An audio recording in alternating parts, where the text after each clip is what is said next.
Welcome to Thursday Night Baseball on ESPN. It's the SEC on ESPN. Tonight from Plainsman Park in Auburn, Alabama, a top 25 matchup. It's number 17 Arkansas and number 18 Auburn on an absolutely perfect night for college baseball.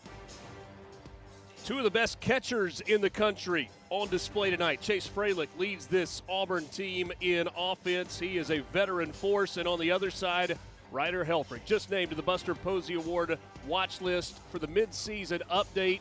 He has been phenomenal. And with that, we welcome you to the loveliest village on the plains, Auburn, Alabama, for what a week ago would have been number 5 versus number 6. But Jensen Lewis, things have changed a little bit. Both of these teams have lost 4 in a row.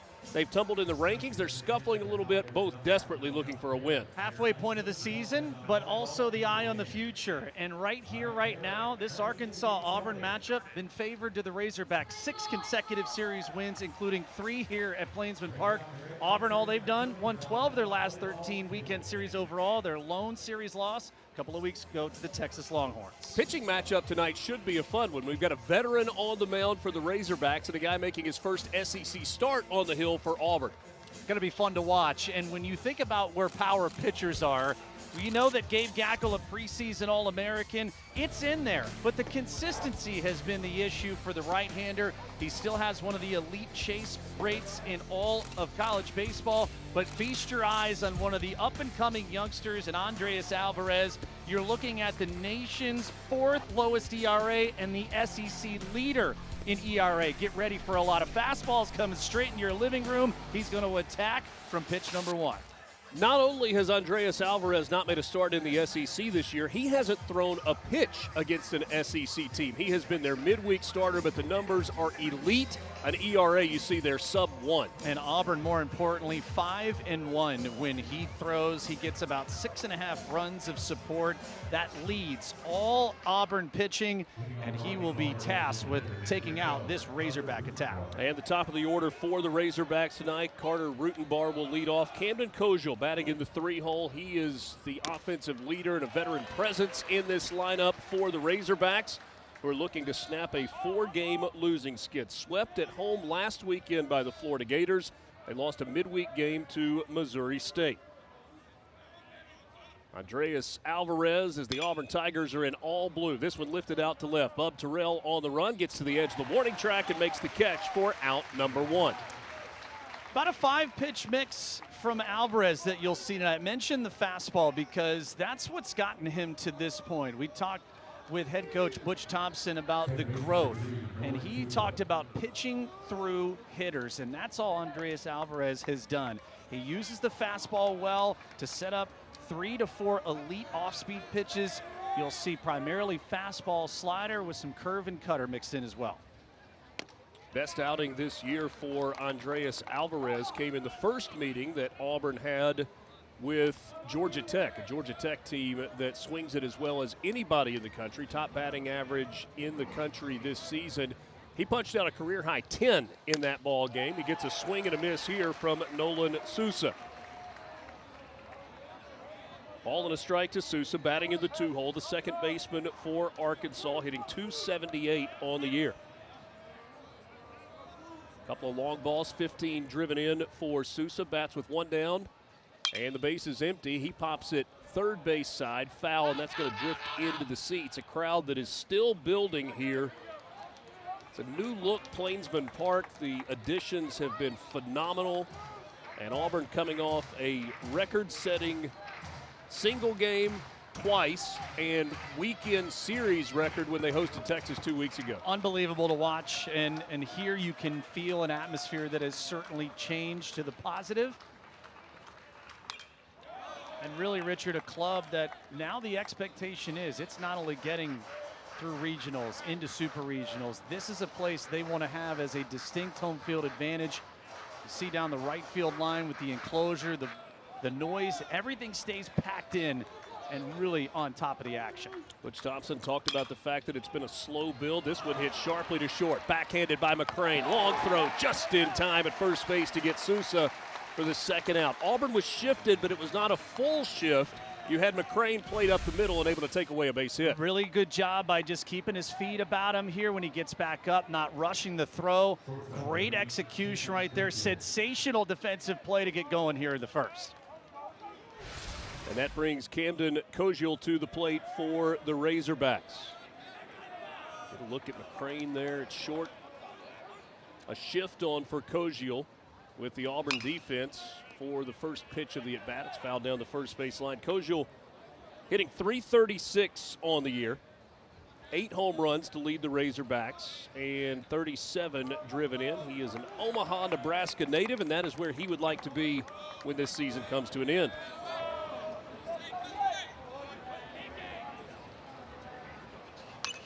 Koziel fouls the fastball back. He's behind in the count, 0-2. Pretty good velocity coming in at 96. Pretty apparent right now that both these clubs, and we'll see how Auburn attacks Gabe Gackel here in the bottom of the first, but both clubs want to kind of get that bad taste out of their mouth, try and get an early lead on the opposition. Just off the outside part of the plate, went off speed there. The count goes to a ball and 2 strikes. You said out of the gate, a lot of fastballs from Alvarez. This one goes off speed. This was good because now you can kind of extend east and west, gain a little bit of real estate if he wanted to come back in as well. Gets him to chase the high fastball. A foul tip held on by Freilich, and a good start on the mound for Andreas Alvarez, making his first start in the SEC.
Arkansas goes 1-2-3 in the top of the first. Now it is Auburn's turn as we go to the bottom of the first inning, and it's an Auburn offense that is going to face a veteran face in the SEC. Gabe Gackel, the junior, 6 feet and 190 pounds from Aptos, California, would like to put his last start in the rearview mirror. Lasted only an inning and a third against Florida. Pitch with a purpose and be in attack mode from pitch number 1. Don't worry about pitch counts, anything of that nature.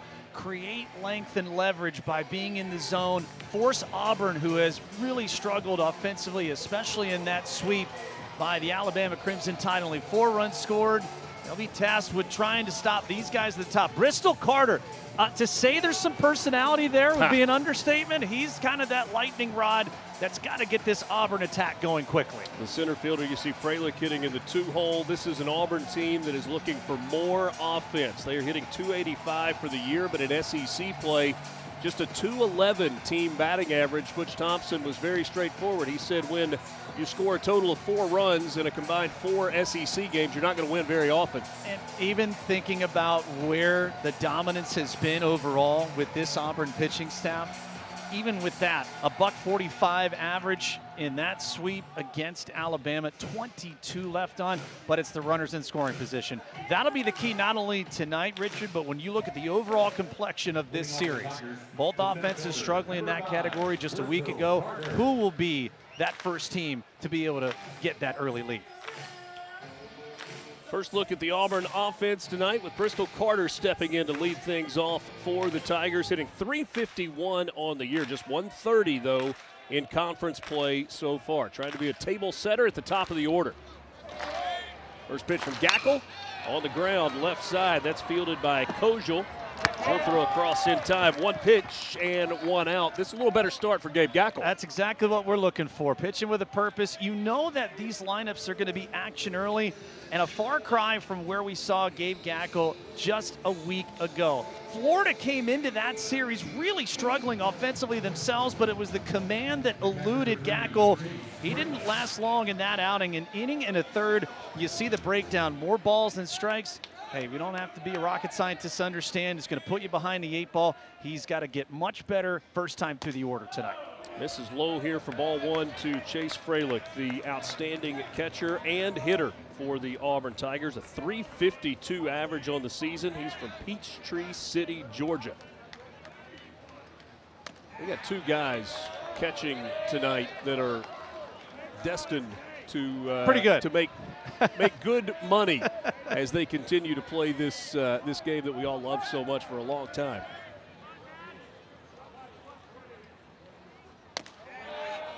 That strike nips the corner, and it goes to 2-1 now to Freilich. There's an interesting dynamic in this game with the catchers also, and that's a lot of trust that comes from the coaching staffs to those guys. You don't see this a ton in college baseball, but both of these catchers call their own games. Gackel drops in a breaking ball for strike two, and the count evens at 2-2. Obviously, a lot of advanced work going in, and for catching, if you watch it at the big league level, it's not only handling personality, it's handling the different dynamic arsenals of starters and relievers, being able to know how to call a game. On the ground up the middle, Koziel again moving toward the bag, an easy throw across, and there are two ground outs here in the bottom of the first.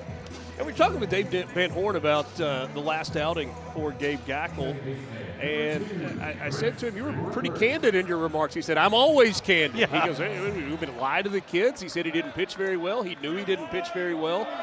Went on to say, and this was in the immediate aftermath, it was one of the worst pitch games we've pitched here in a long time. A lot of the time we were up in the count. But then we started nibbling. Pitch counts got up. You had the walks in that ball game, and Dave Van Horn nothing if not honest with his players, and he said that's part of what they've built at Arkansas, an honest relationship with players. If you're not doing well, we're going to tell you because we want to make you better. If you've never had a conversation with DVH, it's a life experience, and one where you're going to know where you stand after it. But I think when you're hardest on the ones you love the most, and a lot of expectation for Gabe Gackel to be a leader, not only of this pitching staff, but to be a guy to lean on, especially in starts like tonight. Dave Van Horn in his 38th year as a head coach in college baseball, 24th season with the Razorbacks. That one misses just outside to Chris Rembert. He's ahead in the count, 3 balls and a strike, and Arkansas would like to have a clean bottom of the first. Rembert hits it hard past the third baseman Pompey out into left field, and that's the first hit of the game. Take a look at where this pitch location was. Felt predictable fastball, yeah, right? Right, and again, this is what we said at the top. You're going to see both offenses, fastball, center cut. Both offenses going to try and get and land that early punch. They know, they're kids, they understand what just happened a week ago. Both offenses want to show that they're okay, so you see a lot of hyper-aggression from both sides early on. One of the things that Butch Thompson has talked about with this team is that they have not been a very good fastball hitting team. As Bub Terrell steps in and takes strike one, a breaking ball there. Probably a good sign. Knowing you're in a fastball count, knowing the walk issues a week ago with Gackel, you get a fastball and you don't miss it. Taking advantage of the mistake, but also recognizing the ability to say, okay, I'm going to make a simple swing. Didn't see too much there from Rembert. Recognized it. Great execution for a little 2-out knock.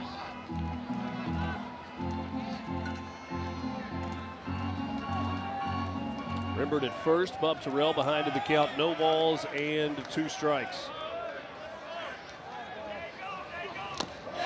3/4 swing on a ball that's down, ends up in the dirt. Throw to first in time to end the inning. And the Auburn Tigers strand one in the bottom of the fourth. Scoreless after 1 on the Plains.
Last weekend for Arkansas, it was a case of adding injury to insult. In the Sunday game, deep fly ball, going to be a long ball. Adrian Ruiz making a run at it, one that he couldn't get to.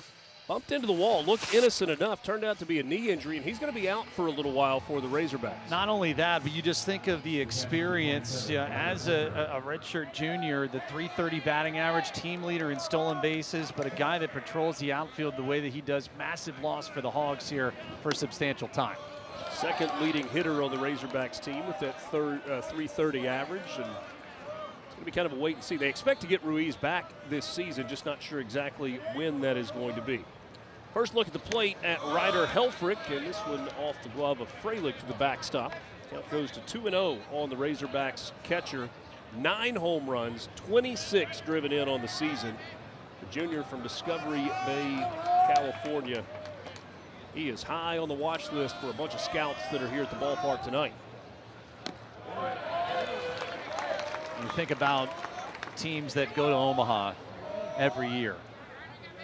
Big cornerstone. You got a guy behind the dish who knows what he's doing. He can hit and is always given that kind of leadership mentality. Even better with both these guys. And you said it, they're going to be outstanding contributors when they become professionals, whether that's next year or beyond. But guys that you rally around, when you need a big moment, they're up for it. 3-1 pitch. This one rifled foul down the right field line, but wide of the bag at first. Dave Van Horn, how about that? 8 straight years with 40 or more wins. Look it. And they'll do it again this year. As much as there's been a little bit of a roller coaster the last couple of weeks, that's the one thing he mentioned. He goes, I love these guys. I'm glad that we're kind of on the road and we get a chance to band together after a tough series. Said that a couple of times. He was glad that after last weekend's home sweep to Florida, game that was frustrating for Razorback fans, they had the game on the road against Missouri State on Tuesday night in what was a pretty charged and electric environment, and now on the road this weekend.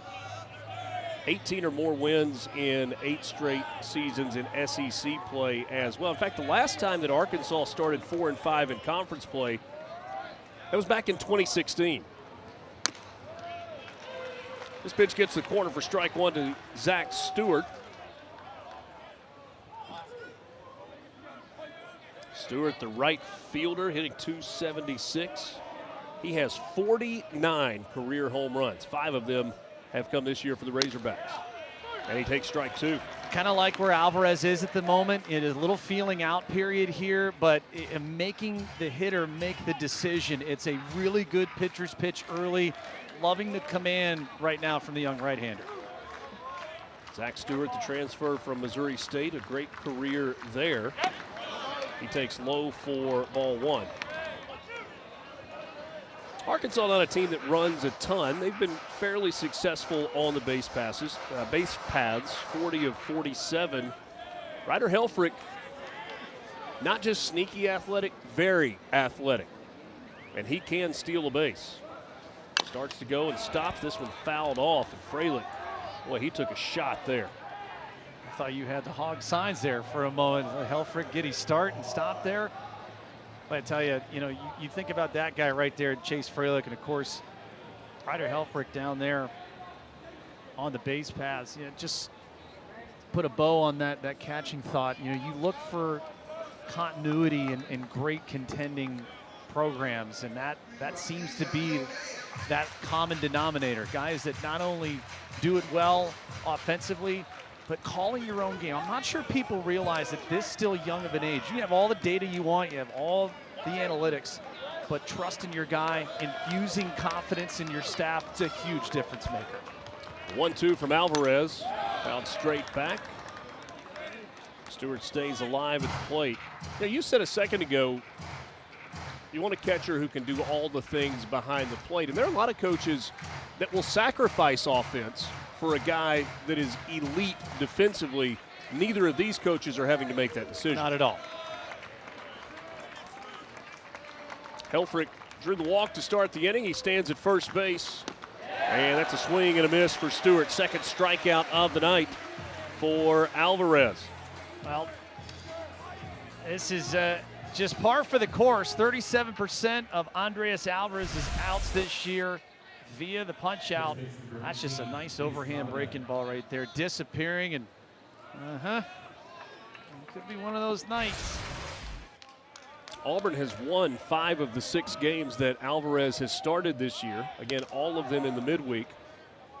They lost 8-0 to Cincinnati back on February 17th, but since then, wins over West Georgia, Samford, UAB, Georgia Tech, put a star by that one. And then in his most recent start on March 24th against South Alabama, that was a 10-0 win. Now, one other part of that, too, because if you do the math, that's 9 days ago. Okay, and for people that watch Big League Baseball out, all right, your starters every 5th day. College, you have your Friday night guys going to go on Friday night. To think about the time off, that can upset a little tempo. Man, far from it right now. Alvarez looks very in command. This breaking ball is outside. The normal game 1 starter for Auburn is Jake Marciano. We'll see Marciano tomorrow night, which Thompson said he wanted to make sure that he stayed on his normal rest pattern, and so they moved Alvarez up, did not start him in the midweek game. Had kind of a bullpen game against Georgia Tech earlier this week. Game that they lost in 8 innings, 13-3. Seeing that Alvarez now trying to change a little bit of eye level, potentially set up a little off speed, still ahead in the count.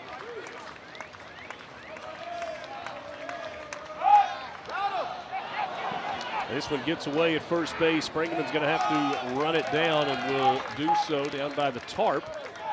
That's going to get Helfrich into scoring position out at second base with 1 out in the inning. Got to keep that in front of you. That's a little bit of a mental error compiled with a physical error. Gosh, just a little lackadaisical right there, and now an extra 90 feet. Take another look at it. Oof. When 9 times out of 10 you make that catch, got to keep it in front of you. Well, if you're scoring there, you probably charge that error to the first baseman, Bingham, and not to Alvarez on the throw.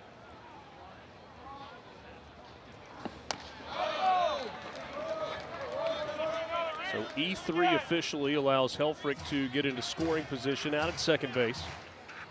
Reese Robinette now with an RBI opportunity here in the top of the 2nd inning. No score between Arkansas and Auburn. Robinette fouls it off, and the count stays at 2-2. The speed up slowdown so far between fastball and changeup has been really solid to the left-handed batters from Alvarez. Interested to see if the Razorbacks adjust with runners in scoring position here, trying to use the whole field. You can see the shift to the right, trying to goad him into getting it on the ground.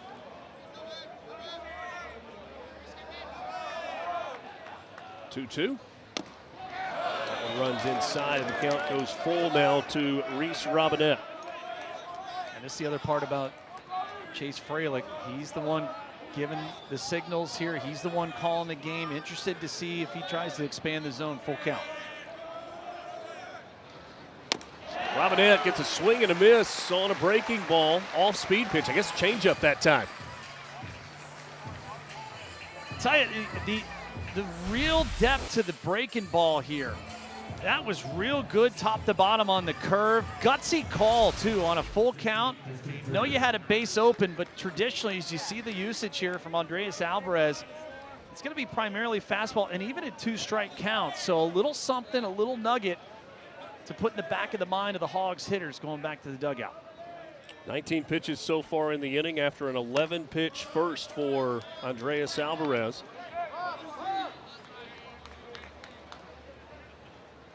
Guy that pitches with some emotion on the mound. Christian Turner, the freshman, one of a couple of freshmen in the lineup tonight for the Razorbacks.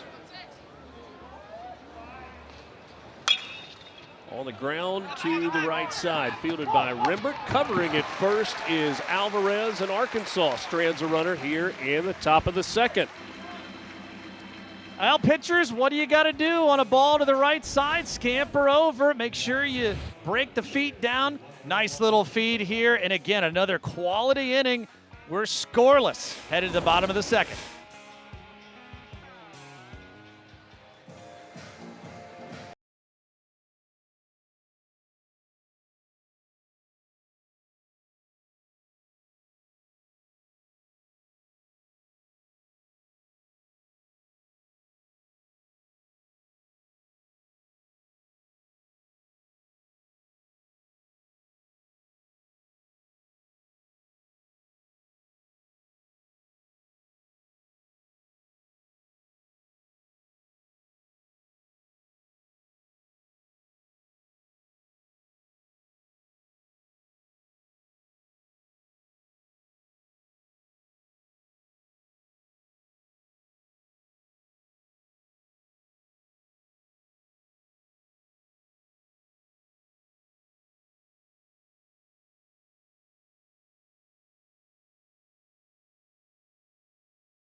Tennessee is hosting LSU to start a big 3-game series tomorrow at Lindsey Nelson Stadium in Knoxville. We'll have it for you on the SEC Network and the ESPN app. Coverage begins at 5:30 Eastern, also available on the app.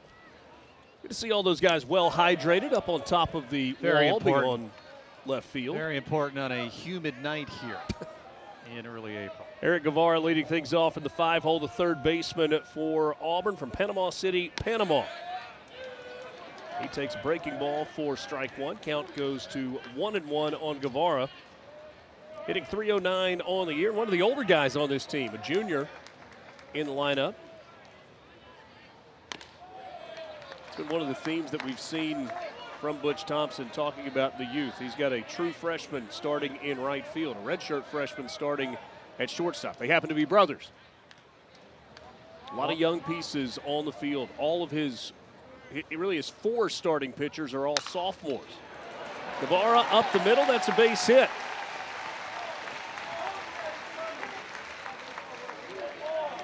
Leadoff man on base for Auburn here in the bottom of the second. Some of the other things that you've got on television this weekend, ESPN2 on Saturday night, it's LSU and Tennessee, game 2 of that series. Also that's actually game 2 in Knoxville, game 3 in Gainesville between Ole Miss and Florida. Rebels swept at home last weekend by Mississippi State. Head out west for Arizona State, Arizona. Out in front of this one, big swing there by Eddie Madrigal. Nursing an injury, they're glad to have him back in the lineup. Madrigal hitting .235 on the year, the junior from Elk Grove, California. One-way swing right there. He was hunting it all the way, trying to get a little extra base knock.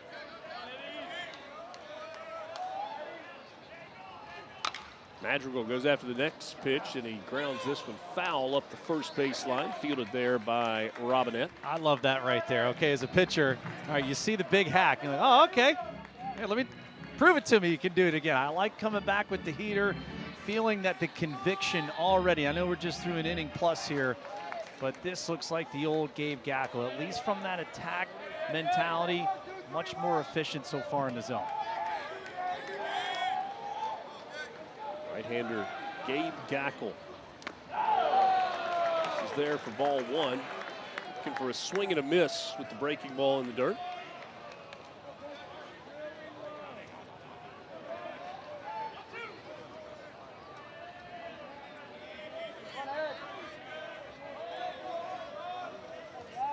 Coming out of high school, Gackle was selected in the 20th round by the Cincinnati Reds. He was number 588 overall, decided to come to Arkansas. He made 19 appearances a year ago with 9 starts as a sophomore. 92 strikeouts and 71 1/3. He'd love a swing and miss here, but you could be a bit efficient. You want to elevate, or you can still throw it off speed. Just misses there. The count goes full now, 3-2. It's a sensational eye here from Madrigal. His last 2 fastballs have actually been a pretty choice. Could have gone either way. Does Gackle come back in? Got Madrigal kind of looking outside a little bit. You could expand the zone and come in, but with 3-2, could the runner be moving as well? At least keeping Guevara honest over at first base after the single to start the inning. Full count pitch coming to Madrigal. There goes the runner. Ball lifted into the air, shallow center field, and that's going to drop for a base hit. And Auburn's got something going here in the bottom of the second. Back-to-back singles to start the inning. There again, you kind of look at where pitch selection. You're going away, away, away. Madrigal's eyes are under the outer third. Where do we go for a third time? Same pitch, same location. Was timed up. Didn't get the best piece of it, but enough. And great base running by Guevara, too. Got about 3/4 of the way there. Made sure he saw it down. Auburn now in business, first and second, nobody out. A whole lot easier when that's happening in front of you out in left field as opposed to kind of over your shoulder and right. Ethan Bingaman squares to bunt. He pops it up, and it's foul. Okay, so now as a pitcher, Gackle, hey, I made a good pitch, made a pitcher's pitch, tip your cap. Sometimes the hitter gets the better of you. Now if Bingaman is going to give you a free out, must be in the zone. If you're going to throw some off speed, make sure it's a little front door action and make Bingaman be athletic to try and get it down. Given the offensive struggles that Auburn has had as of late, do you like the idea of bunting here in the second? Take the bunt off, and he takes a strike, and it's 0-2. Okay, so now two sides of it. Way ahead here if you're Arkansas. You got all the weapons to play with. Bingaman's going to try and protect. You've got to put a ball in play to try and advance the runners here. The 0-2. Gackle misses with the breaking ball, 1-2. So if I'm thinking along with Helfrich here, two options. You could go back to the breaking ball, or you could kind of tilt the hitter and come up and in if you wanted with the high hard stuff.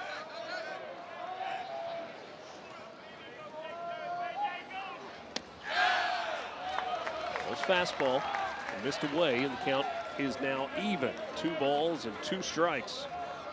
Ethan Bingaman's got 3 home runs in the year. One of those has come in conference play.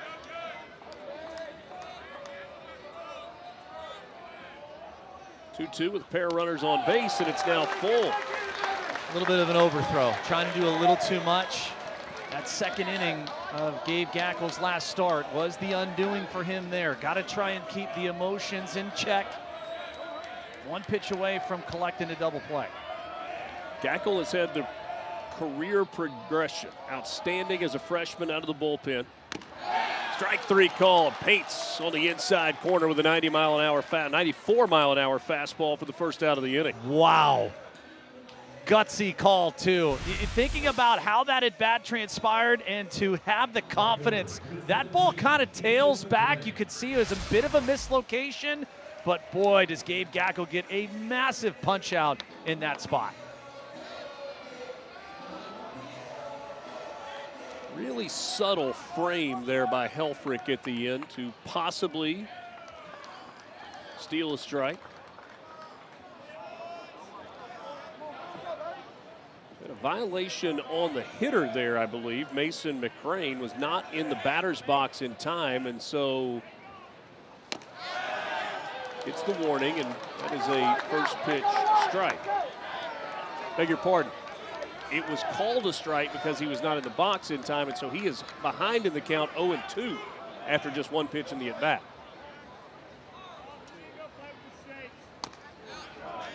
30 seconds in between hitters on the pitch clock. Hitter has to be in the box, alert and ready with 8 seconds left on the pitch clock. Otherwise, it's a violation on the hitter. See, that's a massive shift in the at-bat, just from a mentality standpoint. Gackle gets the big punch out, already a lot of confidence after that. Then you get a free strike. Now you're 1 pitch away from escaping any damage. 2-2. Breaking ball up and away, and that's 2 in a row where Gackle has been 0-2, and then the count has gone full. And if I'm McCrane, sitting 1 pitch right here. All the pressure back on Gackle to try and throw me something or try and make a pitcher's pitch. McCrane hits this one, chance for 2. Koziel steps on the bag, throws to first for the inning-ending double play. That's exactly what Gabe Gackle needed. Well, it's easy, right? You just make your spots, you fill it up, and you do what you have to do. That's a big escape right there. That's an All-American, and that's a tailor-made double play to break. Scoreless, headed to the top of the 3rd.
Butch Thompson is in his 11th season as the head coach of the Auburn Tigers, and this is kind of one of those if you build it, they will come stories. And the improvements that have been made here at Plainsman Park in conjunction with the product on the field has led to a massive attendance growth. Biggest season total crowd ever a year ago by 70,000. Got news for you. It's only going up. This is a gorgeous venue. If you've not made your way to the Plains to take in wherever your seat may be here, it is a sight to see. On the ground, and that is off the glove of Pompey at third base. Tried to go backhand going toward the bag and looked like it hit off the heel of the glove. Yeah, that's an in-between. That's a tough play for any third baseman, so you have to make that decision immediately. Are you charging right away on contact? Are you waiting back? In between, tough little short hop there, and a break there for the Razorbacks. Take one more look at it. Yep, right off the heel. So bottom of the order, a chance to get some runners in scoring position and turn it back over to the top.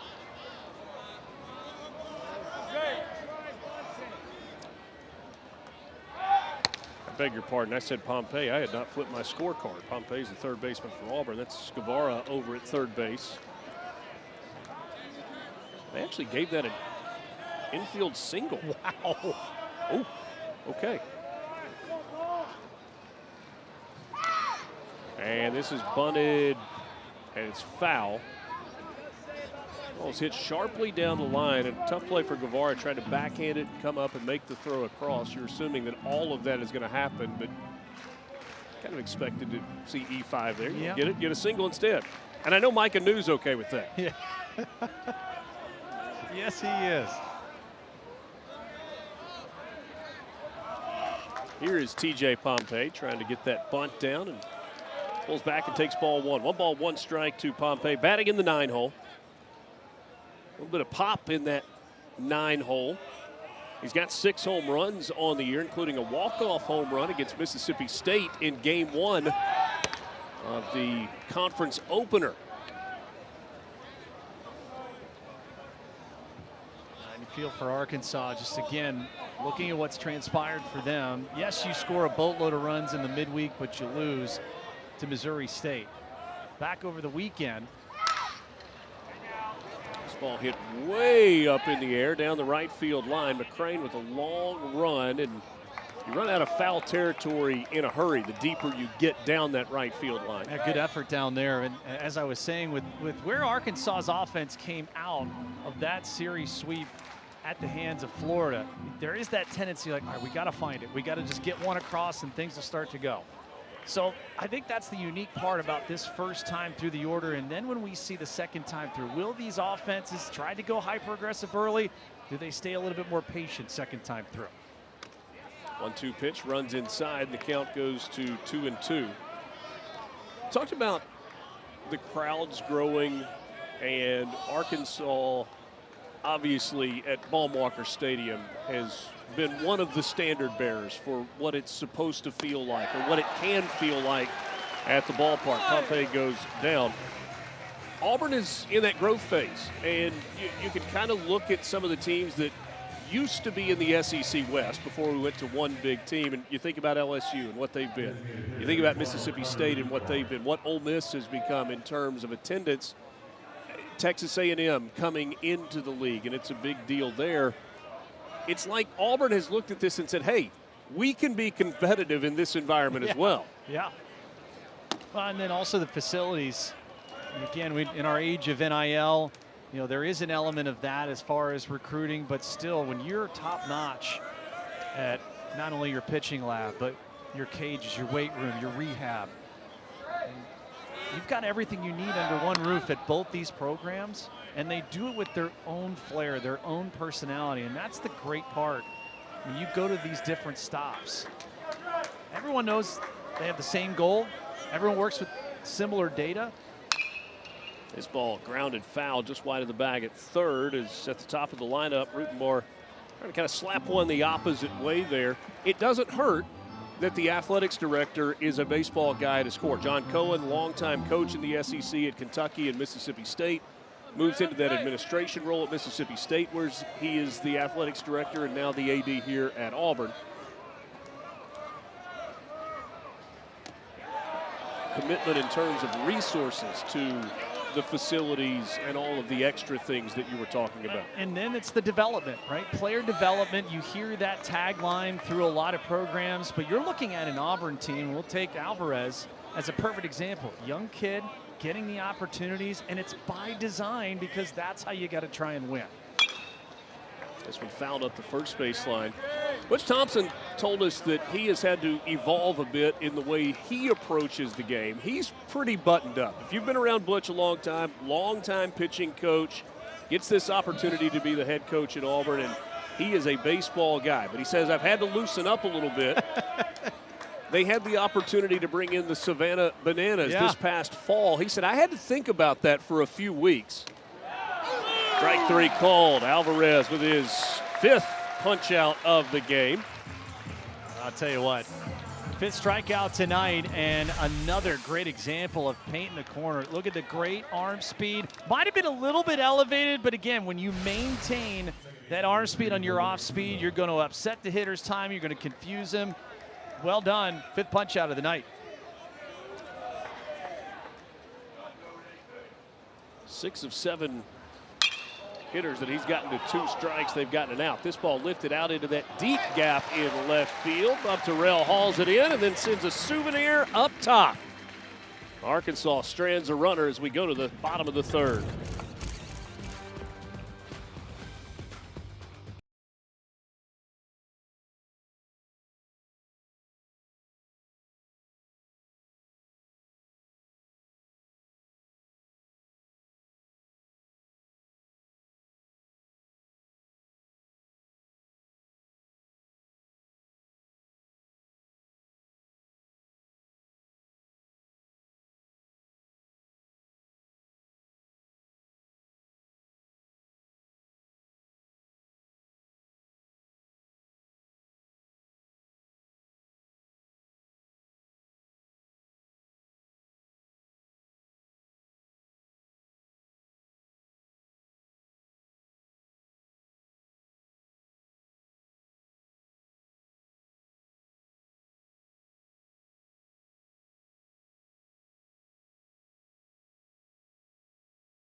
Scoreless as we go to the bottom of the 3rd inning. Number 17, Arkansas, and number 18, Auburn. This is week 4 of Southeastern Conference play.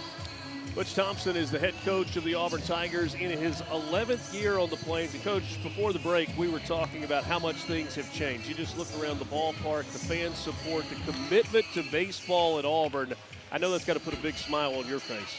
Well, it does. You know, it takes a while to build this, but our administration's been great, our fans have been great, and just playing in this league. All 16 schools are pretty committed to this sport, and it's been exciting to see over my 25 years in the league. Coach Alvarez, what have you seen so far that you like from a guy making his first SEC start? Well, I think he's competing great. You know, the leadoff man's got on both of the last innings there, and he's buckled down. He's thrown some fastballs early, but the slow breaking ball has really helped him with the leadoff man getting a strikeout or 2 there in both frames. And so it'll be a little cat and mouse. Let's see if they start ambushing us early and sitting on that breaking ball, and can we adjust and stay 1 step ahead. He certainly has been good so far. Thanks so much for your time. Butch Thompson, head coach, as this ball hit out into right field, and it's New, the center fielder, who came a long way to catch that one. Who knew it was going to be him? That's a little dangerous crossing pass to get our traffic signals right here. Well, that could have been the break that Auburn was looking for. You can kind of see, were they talking? Looking at each other, you got it, I'll take it. All's well that ends well. That's an adventurous first out at the bottom of the 3rd. Maybe New just wanted to show off his range because he ran about the length of a football field to get there to catch what was a pop fly right toward Stewart. They say center fielder, go get it. It's your ball until you get called off. No, center fielder, you call everybody off. Back to the top of the order in Bristol Carter, who grounded to shortstop on the first pitch of the game that he saw.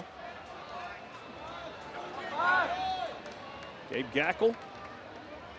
He's given up 3 hits, but is not allowed a run working here at the bottom of the 3rd inning. This one hit sharply past The third baseman, Pompey, down into the corner, and that's extra bases for Bristol Carter. He plays the game with a flair, fired up, standing out at second base. Now, our featured hitter at the top of the broadcast tonight, just again, another great job taking advantage of a pitch out over the big part of the plate, dropped the hands, hit it hard, and off to the race again.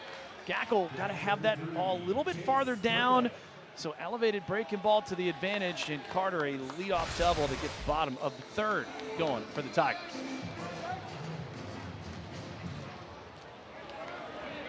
Carter at second as Chase Fralick comes to the plate with one down in the inning.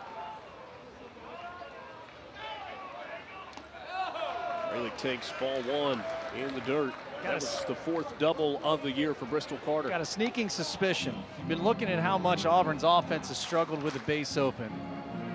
There's not going to be a lot, at least for me. You got Ryder Helfrich calling the shots behind the plate. I would not give Chase Fralick anything to hit here. Fralick takes a strike on the outside corner there. He has reached safely in 9 straight games for Auburn.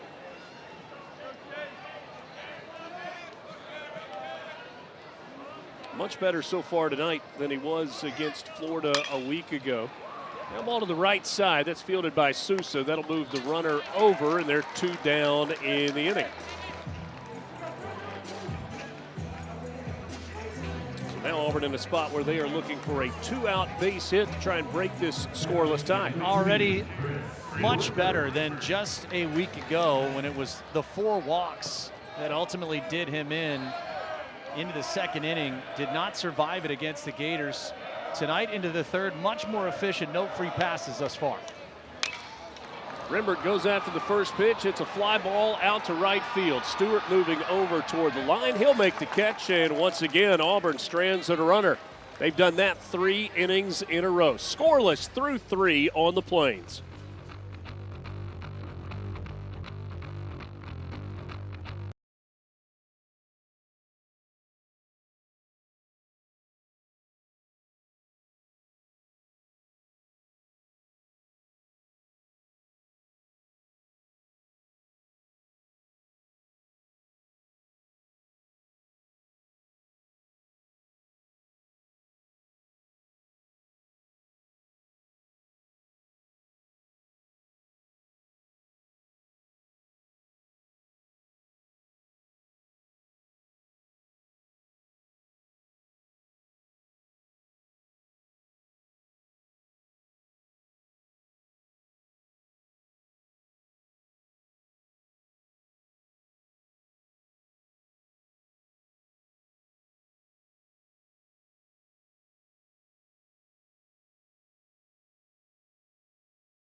The SEC leader in ERA living up to the billing. High heat early, and then it has been a showcase of off-speed. Beautiful breaking balls from Andreas Alvarez to the tune of 5 strikeouts. He's been incredibly efficient, Richard, and for a kid that really has elevated his game. Strike thrower number 1, but not trying to do too much. He has been very impressive tonight. Saw a heavy dose of the curveball. Gave you the numbers earlier. He throws about 15% curveballs. Starts with a breaking ball there, though that the slider. So throwing that 12-6 curveball for a lot of guys is kind of a lost art. You don't see it nearly as much. Everybody throws the hard slider.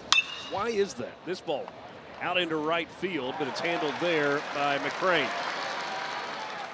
ESPN is the home of the women's Final Four. Tomorrow night, South Carolina squaring off against UConn at 7 Eastern. Then it's Texas and UCLA. Our Final Four pregame special from Phoenix begins at 6, We'll also have a special courtside presentation of both games on ESPN and the ESPN app. Chalky in the women's Final Four. Four elite #1 seeds. UConn going for the undefeated campaign. I tell you, UCLA's look great. Texas, my goodness, great. All 1 seeds winning by double digits, and not even close in their march to the desert. Helfrich pops this one foul behind home plate, and Freilig's going to run out of room. So back to the curveball versus slider play. Sometimes it really depends on, okay, the arm angle. You watch Andreas Alvarez, release point, where is the ball coming out? All right, does it make more sense to have the overhand curveball? Should it be more slurvy? If you've got a slider already, sometimes it's just a little bit different wrinkle. Maybe it's not an out pitch. Well, he has really been able to get on top a lot of great downward angle, and he's maintained the arm speed too. This ball lifted out to right field. Mason McRae on the run. Ballpark not going to hold it. Arkansas on the board as the Razorbacks get a home run and take a 1-0 lead. Ryder Helfrich with his 10th long ball of the season. Well, not a surprise. The man that they lean on in the middle of this lineup destroys that pitch to the opposite field. My goodness, that's fastball middle and elevated, and no ballpark is holding that one for that All-American. Wow. Big run there as Arkansas draws first blood. See my guy cover his head out there beyond the wall. Now Zach Stewart comes to the plate. Arkansas strikes first in this one with the home run from Ryder Helfrich, now in double digits. Stewart struck out swinging his first time up. Now you look at the swing one more time, look at the foot get down, and then, oh man, just the rotation, lower half acceleration. He knew it. Big run. Sometimes that gets you to kind of exhale a little bit. We'll see if the Hogs can take advantage. This ball hit hard out of right center field. A base hit for Zach Stewart. So the home run and then a loud single for Stewart. And maybe we get to the middle of the order this second time through. Hogs starting to see Alvarez a little better. All right, so a little exit velo for you. 108 on the homer by Ryder Helfrich. And then Stewart one-ups him with a 109-mile-an-hour exit velo. The homer snapping a streak of 27 2/3 scoreless for Andreas Alvarez. And now he hits Reese Robinette in the foot.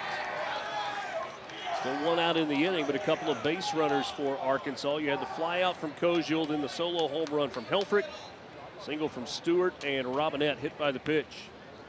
Good visit here from Freilich as you take a look there at Butch Thompson in the Auburn dugout. So now you have a kid who has been flat out dealing for the better part of a month. We'll get a visit to the mound here to talk a little bit about it. But again, now dealing with adversity for the first time in what feels like 3 to 4 weeks.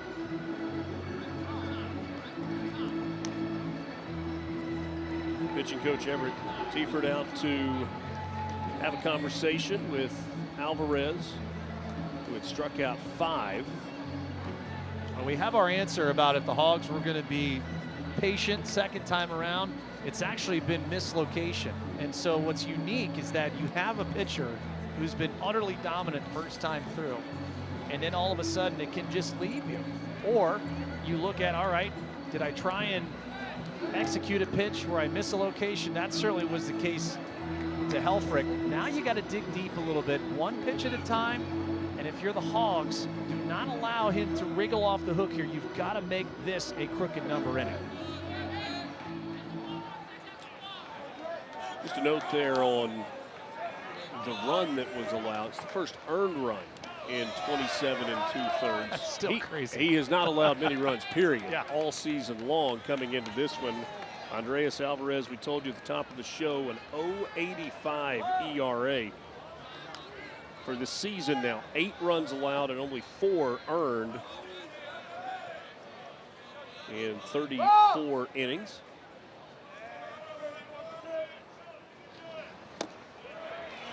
Swing and a miss there from Christian Turner. Good visit. Nice job. Way to slow this inning down a little bit. Veteran catcher Got to get his young right-hander, try and get him back into the strike zone. So now advantage count. And if you're Christian Turner, you're a young pup too. Hey, opportunity knocks. Christian Turner takes a strike there. Bottom of the zone, the count goes to 1-2. I don't see a lot of changeups to the lefties from Andreas Alvarez. It's usually been that fastball and that curveball. So a nice little way to pitch backwards here. Let's see if he's sped up enough. Turner getting the start in left field tonight, and he rifles this one into the net above the Auburn dugout. Foul, though. Had 3 hits against Missouri State on Tuesday night, and Dave Van Horn said, hey, we got production. Let's keep him in the lineup. Turner, the 6-foot, 180-pounder out of Houghton, Louisiana. Just his 6th start of the season, this one coming in game 1 of week 4 in SEC play. Turner fights it off to stay alive at the plate. I really like the sequencing right now. This is the mark of how you let your players develop.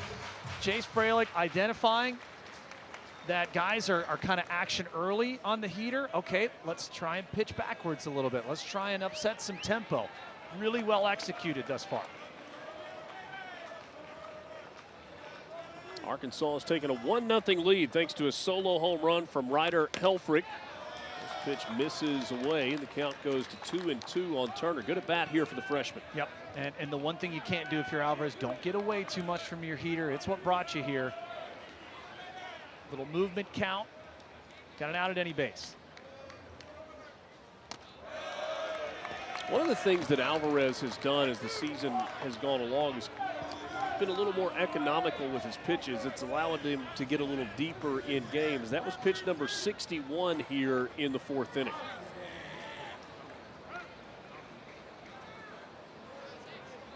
Full count now to Christian Turner. And he gets a swing and a miss. That's a big strikeout, out number 2 in the inning. Again, you know, this is the uniqueness of having a catcher who is calling the game, who has done the advance work. Let's just keep going soft. Hey, if he can't hit it, we're not changing. We're not giving you a freebie on the heater. Another big curveball that gets a big-time strikeout. Now Micah New at the plate for Arkansas. Got the first hit of the game for the Razorbacks to lead off the 3rd inning. He's batting here with runners at 1st and 2nd and 2 down. Keeping an eye on Stewart out at 2nd base. Well, if you're Micah New, you want so badly just to get this thing in play, shoot it to a gap. You get the one across, you get that sigh of relief in the dugout. You got to make it stick here if you're the Hawks.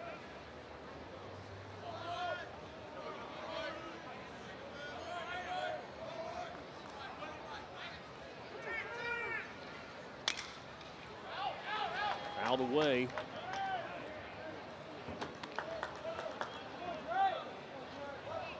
Micah New playing in center field. Good athlete out there. He's a senior, transfer from Marshall, before that at New Orleans. As a statistic you don't think you would see with the Dave Van Horn crew, 12th in the SEC with runners in scoring position. And you don't think you would see that, because if you watched Arkansas over, I don't know, the last 20 years, they just do all the little things well. Right. And situational baseball at this point, especially where you are coming off of a series sweep, you start to kind of make things bigger instead of just keeping it simple and relying on the fundamentals. There's a swing and a pitch in the dirt. It's scooped up by Fralick. He'll toss it down to 1st. And a big-time bounce back from Alvarez. But Arkansas on the board thanks to a rocket off the bat of Ryder Helfrich. His 10th home run of the season. Razorbacks in front, 1-0.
Arkansas is taking a 1-0 lead over Auburn as we go to the bottom of the fourth inning thanks to a Ryder Helfrich home run. We are joined now by Dave Van Horn, the head coach of the Arkansas Razorbacks. And, Coach, there are a couple hundred coaches out there that would love to have Ryder Helfrich on their ball club. Yeah, he's an amazing player, great leader, outstanding catcher, obviously. He's just a really good athlete, and he's got power at all fields. No, he certainly does. Coach, Gabe Gackel, last week to this week, what have you liked most so far in the adjustments? Well, this week he's not coming off of having strep throat. That's number one. He's got a lot more strength, and, for the most part, he's doing what he does. When runners are on base, he does a great job of pitching out of jams. Coach, always appreciate your time. Good catching up with you tonight. Okay, thank you, guys. Dave Van Horn. This ball hit high out to left field. Turner at the track, jumps up, and it's off of his glove. That's going to be a hit. A leadoff double for Bub Terrell. Second inning in a row that Auburn has had a double. Wow, so close. What an effort to come down, or at least attempt to come down. You could tell off the bat that Terrell got a pretty good chunk of it, but right up against the wall. Oh, man, right off the palm. Anywhere in the web, and that's a web gem. Bub Terrell. Hey, Butch Thompson said just getting to scratch the surface on this kid's potential, especially in the power department. Ballparks, as you go around the country, all have their unique quirks. This certainly is one of the unique ones with the tall wall beyond left field.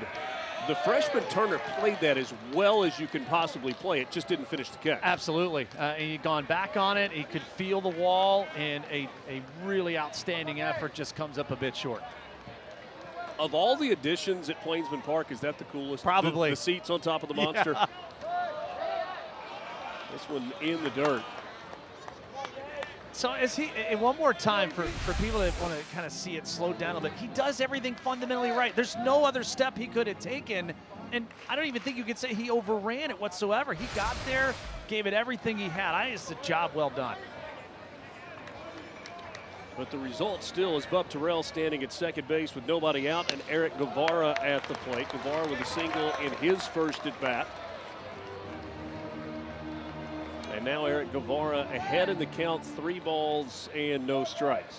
He's got some pop with 4 home runs on the year. Kind of a unique stance when you see him in the box wide open and then closes off as the pitch comes to the plate. Yeah, a little Gino Suarez having a little bit open there. The hands are a bit low, though, compared to Eugenio, the third baseman for the Cincinnati Reds. Back to Gabe Gackel, though, now. Make sure you're executing, still a base open, don't have to give in. Guevara not able to hold up there. The appeal down to the first base umpire. Eddie Newsom said he went around. All right, so for those of you pitchers at home, you absolutely love it. For you hitters, borderline. Very borderline. Your pitcher, you don't want to give in on that. I said, I was honest. Check swing again. This time, no appeal. Guevara able to hold up. It's a full count walk on the 50th pitch of the night for Gabe Gackel. Last week against Alabama in that rivalry series, only 2 for 20 with runners in scoring position. There have been some opportunities tonight. Butch Thompson thought coming into this season that the offense was going to be the best part of his ball club. He still thinks they can be good offensively, but they're also at the halfway point of the season. Got to score more than 4 runs total. Big swing and a miss there from Eddie Madrigal. He's gone after the first pitch twice now.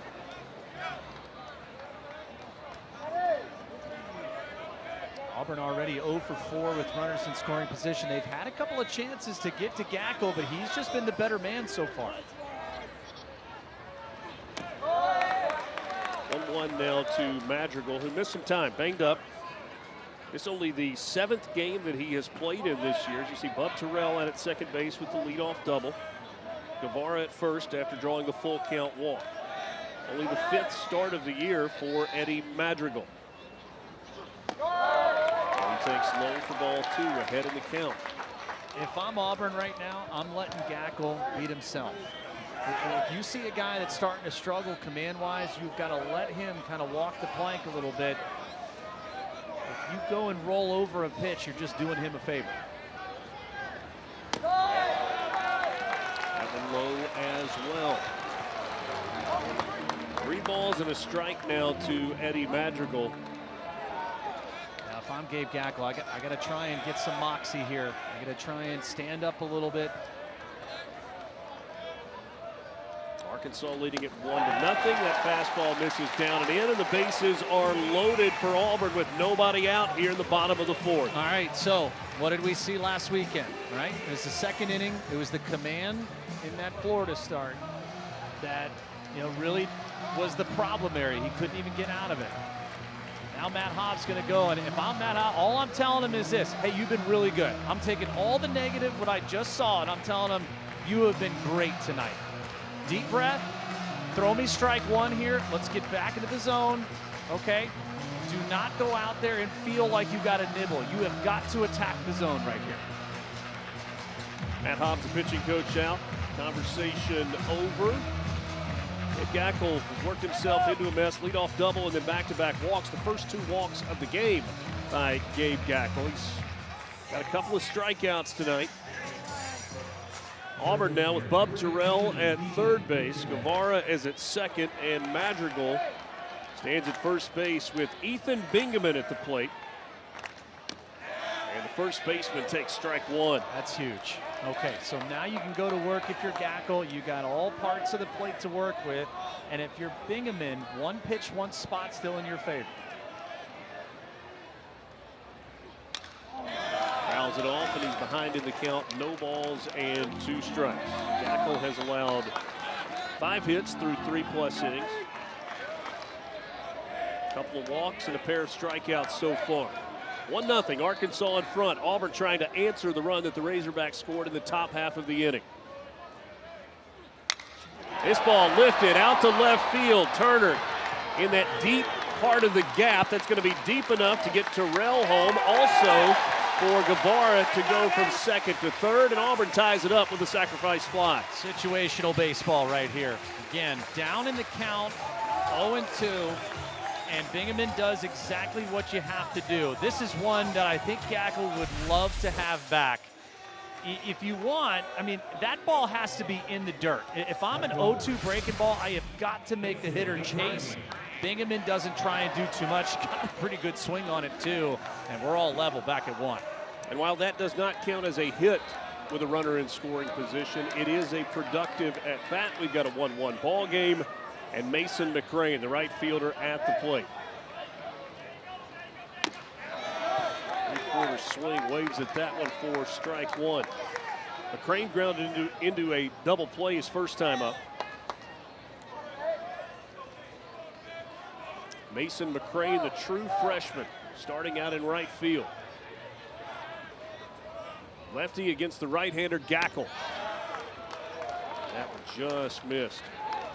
Ronnie Teague, the home plate umpire. Eddie Newsom is at first base. David Susi at 2nd, and Seth Buckminster is at 3rd. Near capacity crowd tonight at Plainsman Park on an absolutely spectacular evening. There's a strike. Breaking ball got the corner, and Gackle again ahead of the hitter. Yeah, a lot of off speed. Again, you're just trying to think along with Ryder Helfrich behind. Don't want to give in a pitch to hit, trying to get a rollover to end the inning. Crane fouls it off to stay alive at the plate. So a lot of the difference at the college level versus the big leagues. Of course, you can still see a lot of power fastballs at both sides. The difference here is when you can execute with your fastball and change eye level, it sets up your breaking ball so much better. It's the one thing Gackle hasn't done is elevate consistently to be able to get to the bottom of the zone. No! Check swing. No! Crane able to hold up. Mason McCrane, one of 7 underclassmen in the lineup for Butch Thompson tonight. That's freshman, redshirt freshman, and sophomore.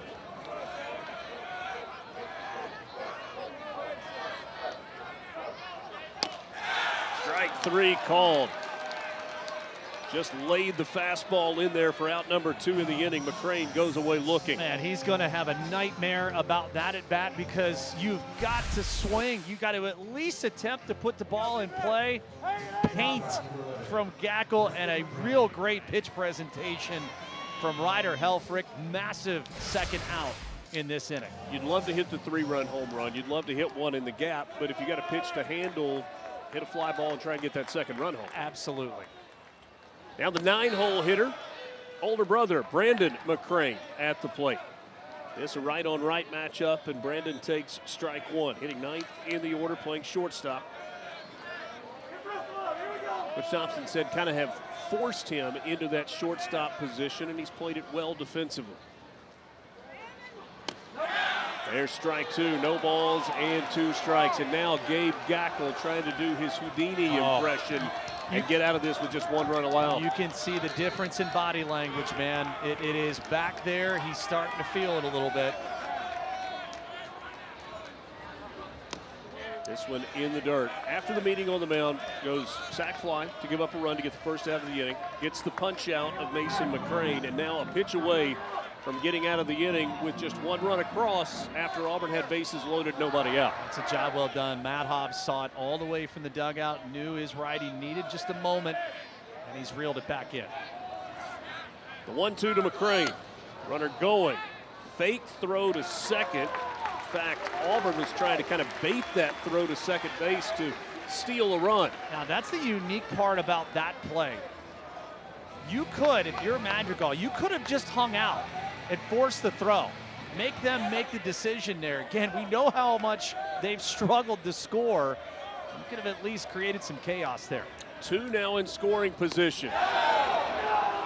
And McCrane able to hold up on the swing, and the count goes full. All right, base open, tie game, 2 out. 9-hole hitter. You don't want to go back to the top of the bases loaded. So in theory, could go back to a breaking ball, but I want my best pitch on the corner right here. We got Mason McCrane looking at a fastball. Here the full count. This one's fouled away. That's a great piece of hitting. Great job. That had some hair on that at 94. You tell Gackel feeling it, knows he needs a big punch out. And 0 for 5 with runners in scoring position. This would be a backbreaker for the Razorbacks if McCrane can come through. Meanwhile, Gackel trying to fight all the way back and give up just a run in the inning. He gets a ground ball left side, backhanded by Kojal. Long throw across in time to get McCrane and in the inning. Job well done by Gabe Gackel. Yet again, this is what you asked for. Opportunity to do it big. We're all nodded at 1.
The first ever NHL game on Hockey Island. Join us as joy, sadness, anxiety, and the rest of Riley's emotions team up with the Capitals and the Rangers.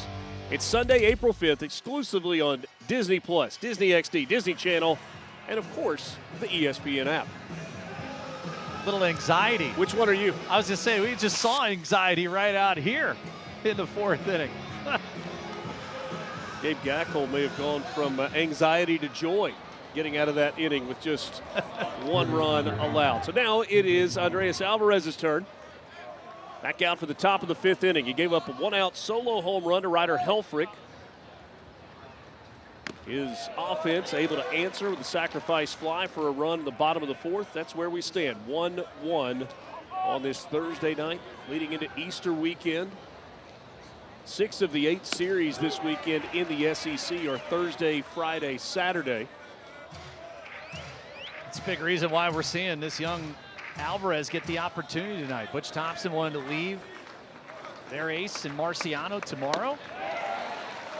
That is strikeout number 8 of the night for Andreas Alvarez. He's now 2 off his career high. He has looked fantastic. When he has had to answer the bell, he's made the adjustments, and this has been a masterclass behind the plate. Absolutely love how Chase Fralick has been able to speed up and slow down guys second time through, and the confidence and conviction of this young right-hander has been a treat to watch.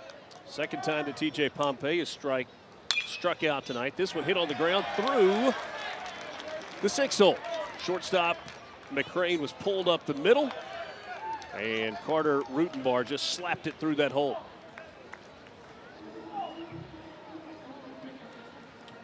Last weekend was a crazy weekend in the SEC. Yes, it was. How about the sweep? 7 of 8 series. Auburn got 3 from Alabama. Florida goes on the road to Arkansas. Georgia gets South Carolina. Mississippi State in a rivalry series takes 3 from Ole Miss in Oxford. Texas in Red River gets 3 from Oklahoma. That was a wild series. None wilder, though, than Vanderbilt and Tennessee, where the Commodores got all 3. All 3 walk-off variety. And oh, by the way, 1 in 16 innings, right? An exclamation point with a walk-off grand slam for your series sweep. Safe to say the Volunteer State has been all black and gold. I feel like you perked up as you said that. Former Vanderbilt pitcher, Jensen Lewis. Early in the Tim Corbin era. There you go, just in case you didn't know. A young, spry man with a full head of hair back in the early 2000s. Over to first. It's been nuts. I mean, we talked to both coaches today, and they both made mention of it, just how crazy the past weekend was, period. Of course, both of them involved. Whitmore does not have a stolen base this season. This pitch misses to Nolan Sousa. Sousa 0 for 2, ground out to fly out. So 3rd time around the order now. If you're Arkansas, again, you've learned a lot. You know that the breaking ball has been a real weapon in many of these counts for Alvarez. Do you sit on it and try and take it the other way?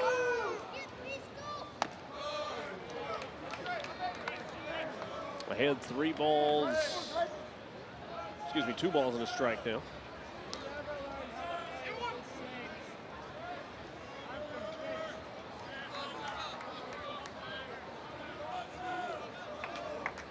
Sousa from Hawaii. There goes the runner, swing and a miss. Throw to second is in time. What a seed from Fralick. My goodness.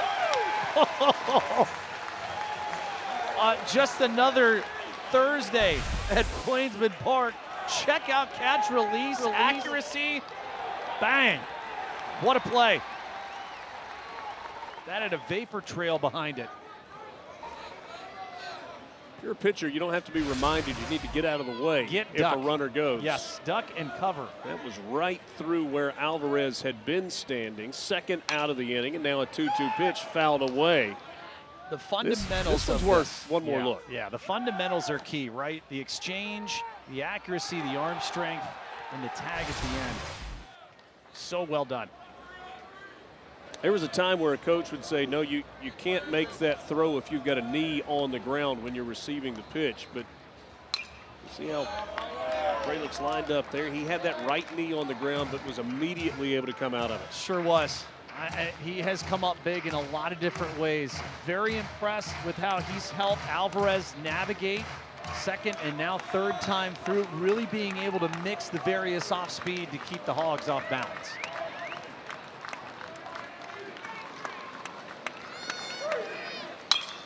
This ball hit out to second. The shift was on. That's actually McCrane, the shortstop, that grabs it. Halfway home on the Plains. 1-1 our score.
A wild one on Tuesday night in Springfield, Missouri. One of the biggest crowds they've ever had hosting Arkansas.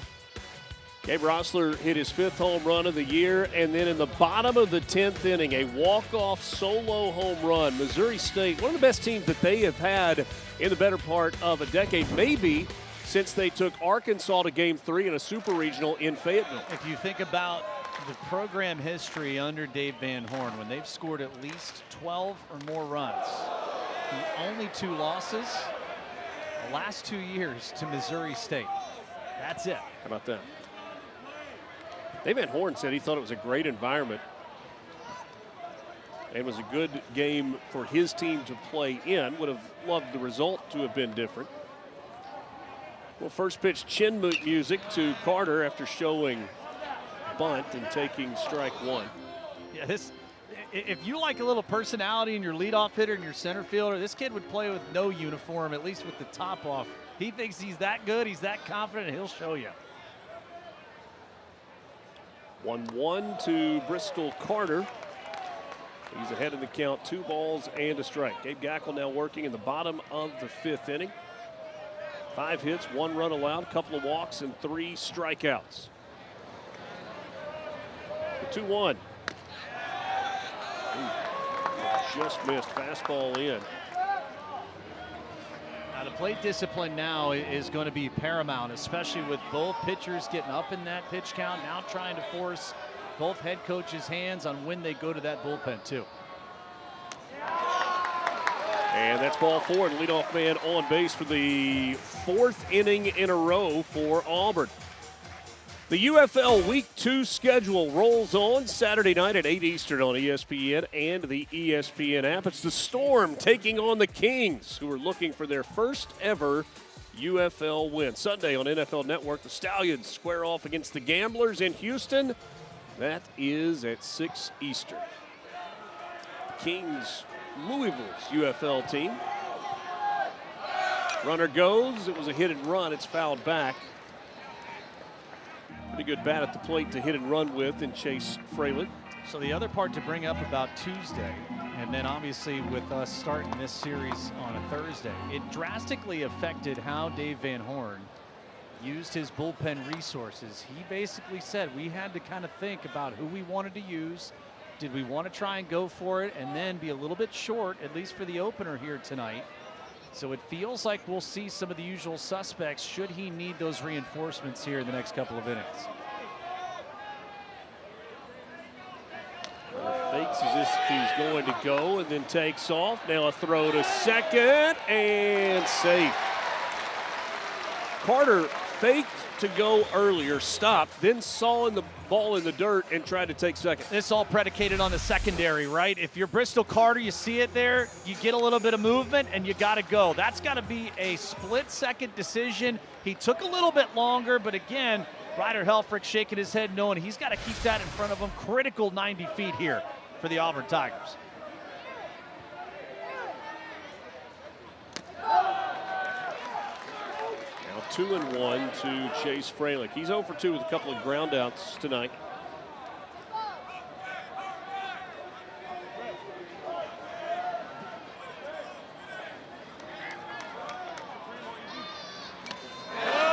Big swing there and a foul tip for strike 2. That was a pass ball that allowed Bristol Carter to get to second. That breaking ball could have been deep into the late evening. Chase Freilich's eyes got about as big as beach balls there. He knew it was a mistake. Could not take advantage. 2 balls, 2 strikes. Carter in scoring position after the passed ball. This one in the dirt, and the count now full to Chase Freilich. 5 home runs on the year, 24 driven in. So obviously the idea here with the righty on deck, you do not want Freilich to get that first hit with runners in scoring position. Auburn 0 for 6.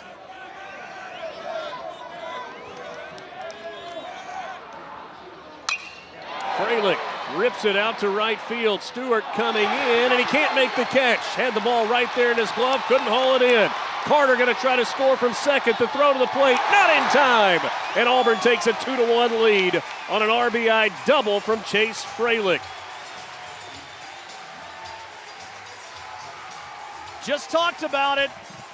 You were living dangerously with a hanging breaking ball. He goes right back to it, and Freilich does not miss. Heck of an effort by Stewart, but that's a play that you probably have to decide, hey, we got to squeeze that one. And Bristol Carter did never break stride, coming all the way around. The go-ahead run crosses, and Auburn has the lead. Carter had to wait. When he saw the ball drop, all of a sudden he turned on the Jets. That's the 11th double of the year for Freilich. And it gave Auburn the lead as Chris Rimbert comes to the plate. Rimbert, the second baseman, 1 for 2 tonight. A single and a flyout.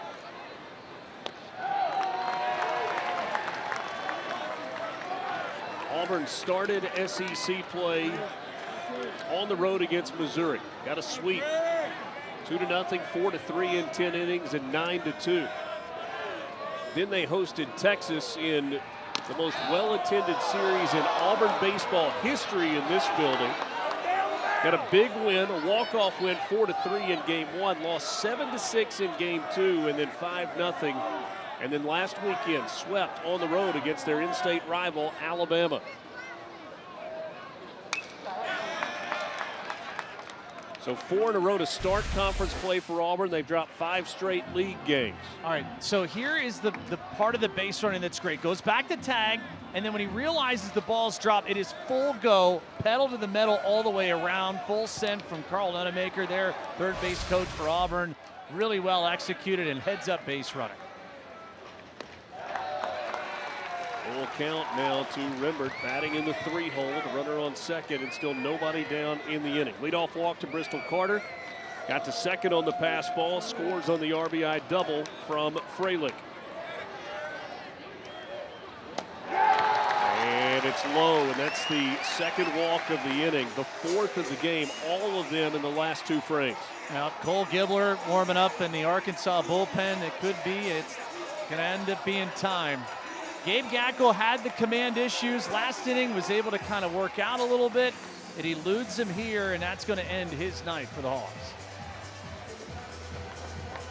Auburn has taken a 2-1 lead. They've got first and second with nobody down. Dave Van Horn takes the baseball from Gabe Gackel, who tonight goes 4 innings plus with 6 hits, 1 earned run, 4 walks, and 3 strikeouts.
This is the SEC on ESPN, a Thursday night in Auburn, Alabama at Plainsman Park, where Auburn has taken a 2-1 lead here in the bottom of the 5th inning.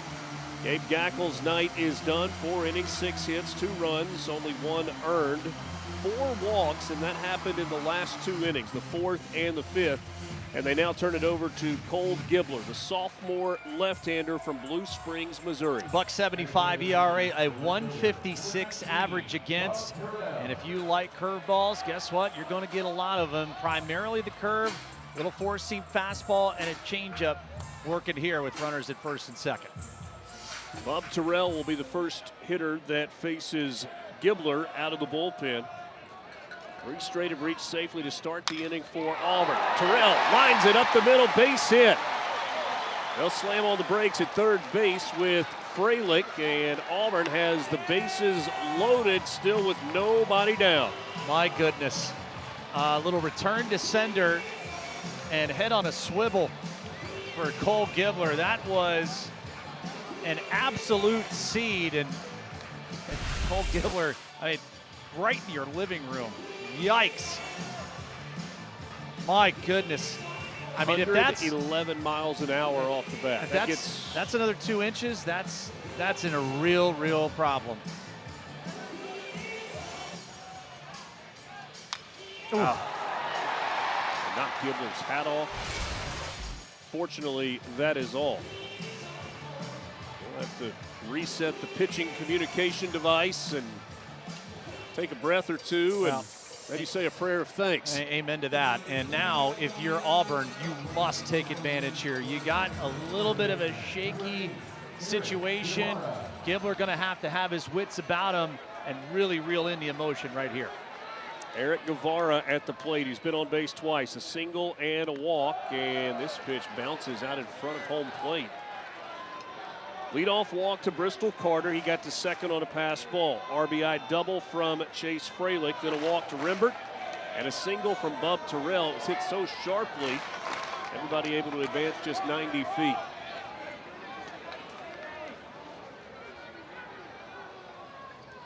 Guevara chases one, probably out of the zone there. The count evens at 1-1. Get the sense that your moment of truth here for both sides. This could be, with how difficult run scoring has been, especially for Auburn, game in the balance right here.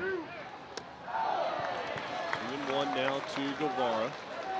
I told you earlier that Dave Van Horn described this series as an old-fashioned cage match.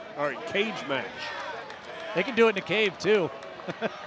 It feels that way. 2 teams with a little bit of desperation. Butch Thompson understands the amount of youth on this team, and he said our confidence is not gone, but it's shaken a little bit, and I'm interested to see how my guys respond. Guevara fouls it away. The count goes to 2 balls and 2 strikes. I think what you like is that Guevara is absolutely getting his money's worth here. 1 career grand slam, but just need to cash in a run here. Good situational hitting. 4 home runs on the year. He whips this one out to left field, a base hit. Freilich comes home to score. Everybody else moves up 90 feet. An RBI single for Eric Guevara, and Auburn leads it 3-1. What a great dichotomy, swing to swing. Okay, the swing and miss was a big hack. He shortens up, doesn't try and do too much. Had to go down a little bit and scoop that, but right into the path of the barrel. That's a big insurance run here for Auburn. Guevara drives in his 22nd run of the year and turns things over to Eddie Madrigal, but not before Matt Hobbs wants to have a conversation with Gibbler. Gibbler, who's been so good out of the bullpen. This is his 8th appearance of the year. You mentioned it. The batting average against him just 156, but 2 very hard hit balls off of him tonight. And again, you look at where they are as far as the location, but we have to give credit to Auburn for taking advantage. You know, what, 2 for 20 with runners in scoring position. Just a weekend ago, you've already had a plethora of opportunities here tonight. And 0 for 5 to start the Right. game, but back-to-back base hits with runners in scoring position. And now it's Eddie Madrigal's turn, and Madrigal takes a first pitch strike. Auburn's had 11 at-bats tonight with runners on base. They've got 4 hits in that situation. Madrigal's been on base twice with a single and a walk. And he takes strike 2. A good curveball at the bottom of the zone there from Gibbler. I'm okay with that. I mean, and again, if you're Madrigal, you know you got bases loaded. You do not have to come out of your approach. All the pressure on Gibbler here. But boy, answer in the moment here with 2 good breaking balls. Madrigal behind 0-2. And he goes down on strikes. Bases loaded, so nowhere for him to go, and a big strikeout there for Cole Gibbler. You could just kind of tell that Ryder Helfrich recognized that Madrigal was having difficulty, so why not go back to the well? And that's the breaking ball. If Gabe Gackel with the 0-2 that he gave up a big hit on, if he throws that in the dirt, potentially could have gotten that kind of result that Gibbler did.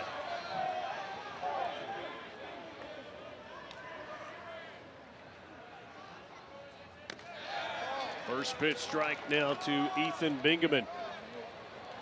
Bingaman struck out looking in the second inning. And he got a sacrifice fly in the 4th. That drove Auburn's first run in, tied the game at 1. Tigers now in front, 3-1. And Bingaman, just like last time, finds himself behind in the count. No balls and 2 strikes. I mean, it's elite stuff here from Gibbler. We mentioned a 156 batting average. Can I interest you in a 252 on base and just a 519 OPS overall? That's why he has been as reliable as anyone from the hog pen. This one ripped foul. Oh, Nunemaker had to duck on that one, the third base coach for Auburn. Former Vandy boy right there.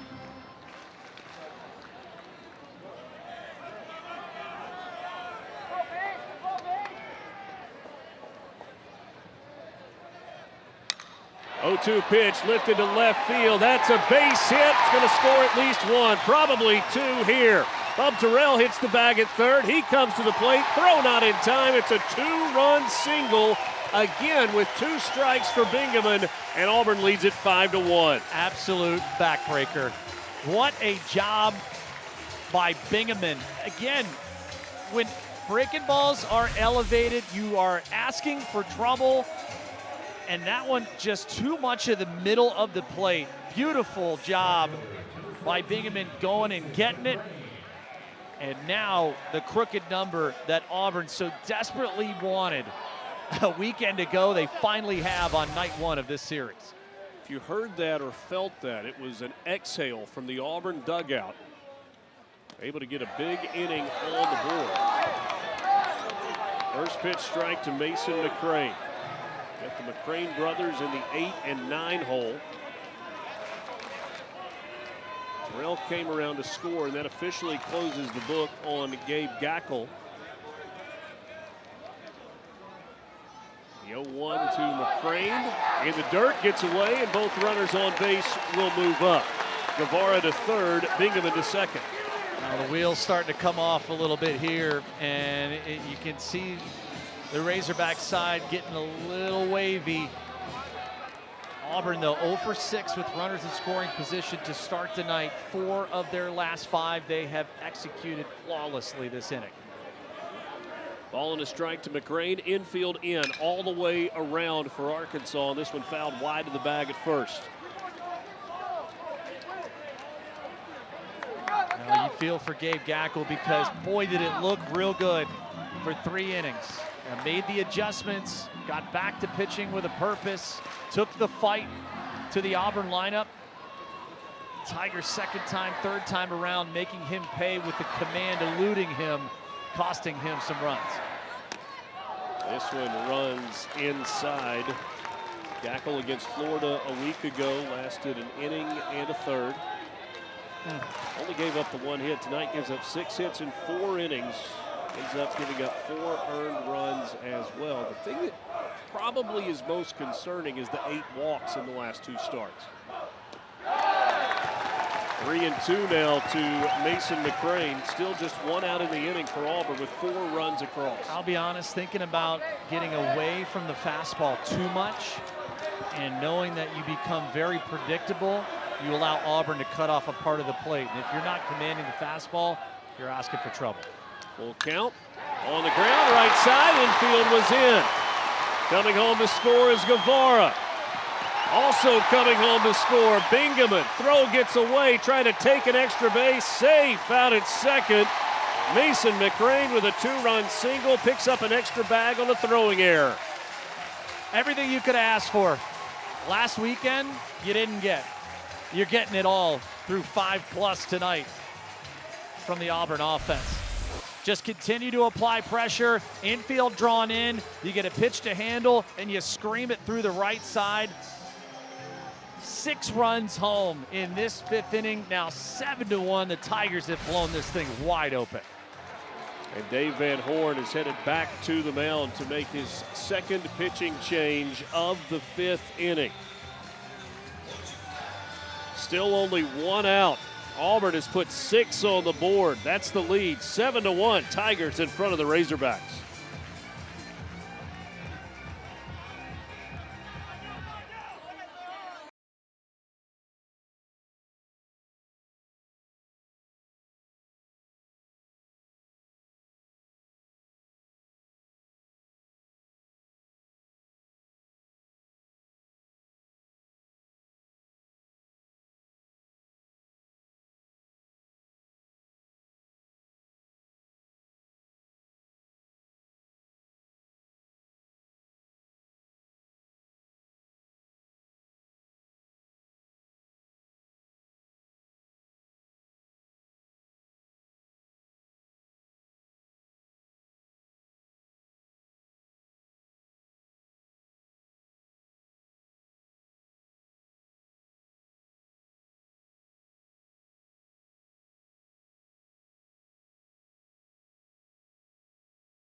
MLB.tv. So all out-of-market games, live or on demand, plus all your favorite sports on ESPN. We need to tell the people, Carl. We're doing it right now. ESPN is now the home of MLB.tv. All out-of-market games, live or on demand, all in one place.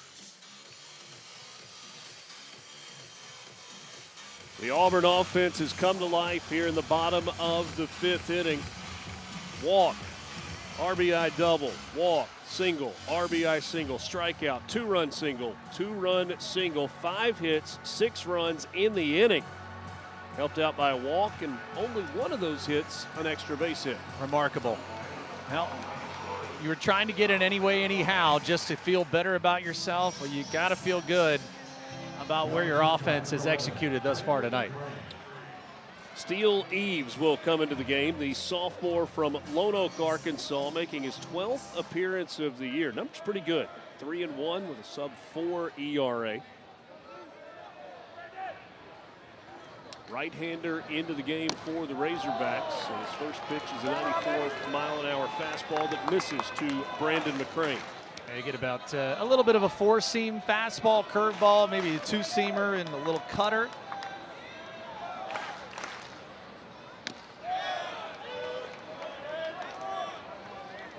Not going to walk you. Only 5 on the year, strike thrower.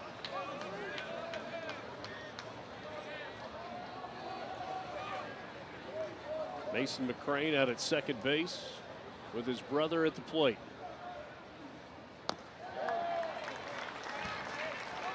I think there was some friendly competition with these two growing up. Yeah, the growth spurt too. Late bloomer?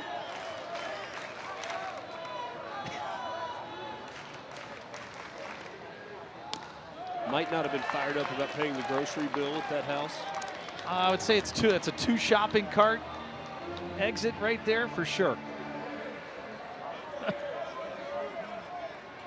It's a lot of food in 2 shopping carts. 3-1. On the ground, up the middle, a base hit for Brandon McCrane. Mason hits the bag at third. He'll come home to score, and it's now 8-1 on an RBI single from Brandon McCrane. Think you got a mom and dad smiling right now? I think you do. It's just like backyard baseball, but this one a little bit more fun on a Thursday night on the Plains. Another pitch out over the big part of the plate. Simple swing. Drive it right back where it came from. It's a hit parade, the bottom of the 5th. 7 runs across now. Something about the 5th inning. Auburn has outscored its opponents in the 5th inning this year 43-7. Oh. This ball hit on the ground, just foul.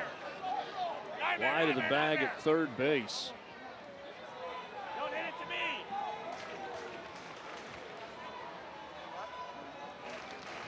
Butch Thompson. Oh, yeah. Oh, with runners in scoring position, 6 for 7 in the 5th inning. How about this? Bottom third of the order. Bingham and McCrane. 3 straight run-scoring singles for a total of 5 runs driven in. And only 2 of the Auburn starting 9 with multi-hit efforts tonight. Terrell and Guevara. Everyone has had a hand in it, and that's how you break out of a slump.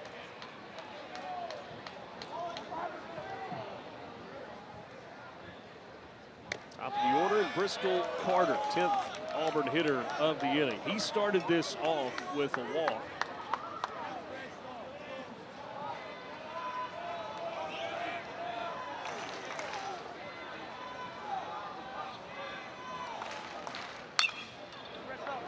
Oh, 2 now to Bristol Carter.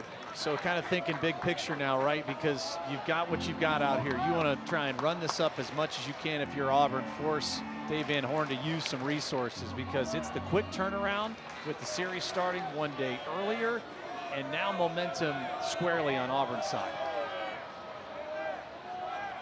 And oh, by the way, Auburn has its staff ace scheduled to start game 2, Jake Marciano, tomorrow night.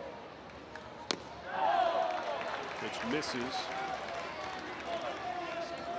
1 down in the inning. Only out was a strikeout to Eddie Madrigal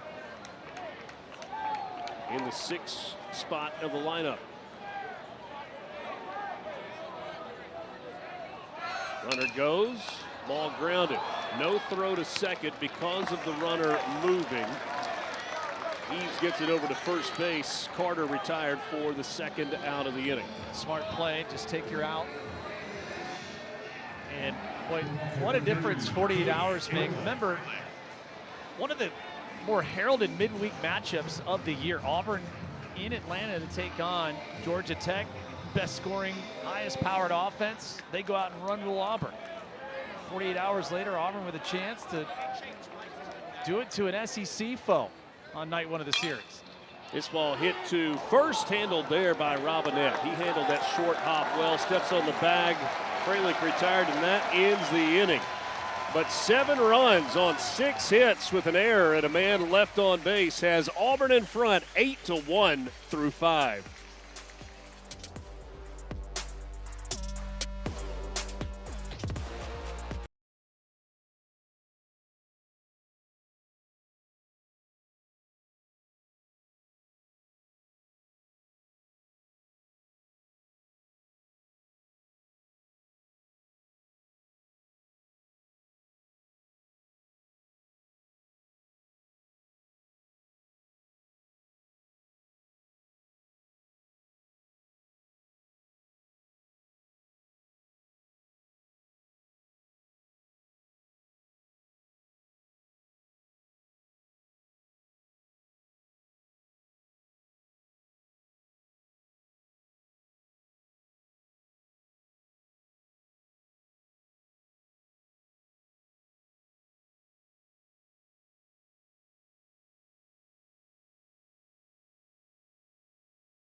Big fifth inning for the Auburn Tigers. It all started with a walk to Bristol Carter. A pass ball allowed him to get to second base, and then the hits began for Auburn. Freilich on a ball that Stewart would tell you he should have caught, drove in a run, and then the hits just kept coming, adding up to 7 runs on 6 hits, helped out by an error. A breath of fresh air for an Auburn Tiger offense that has been struggling. Unbelievable. Just that inning offense alone. We talked about the struggles for the series. 2 hits with runners in scoring position against Alabama for last weekend. Already 6 through 5 innings of game 1 against the Hogs tonight. Andreas Alvarez had to sit for a while. We'll see how things go for him as he steps onto the mound in the top of the 6th inning, now with a 7-run lead. That was the 77th pitch of the night as Camden Kozel leads off for Arkansas.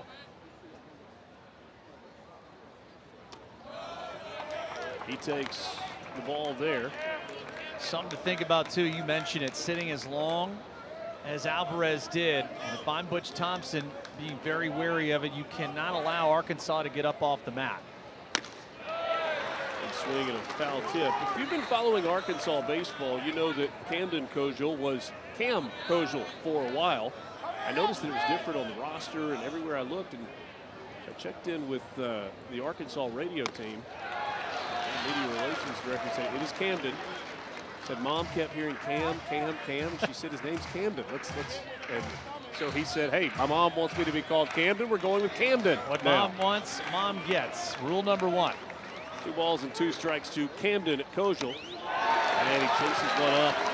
Goes down on strikes. That is the 9th strikeout of the night for Andreas Alvarez.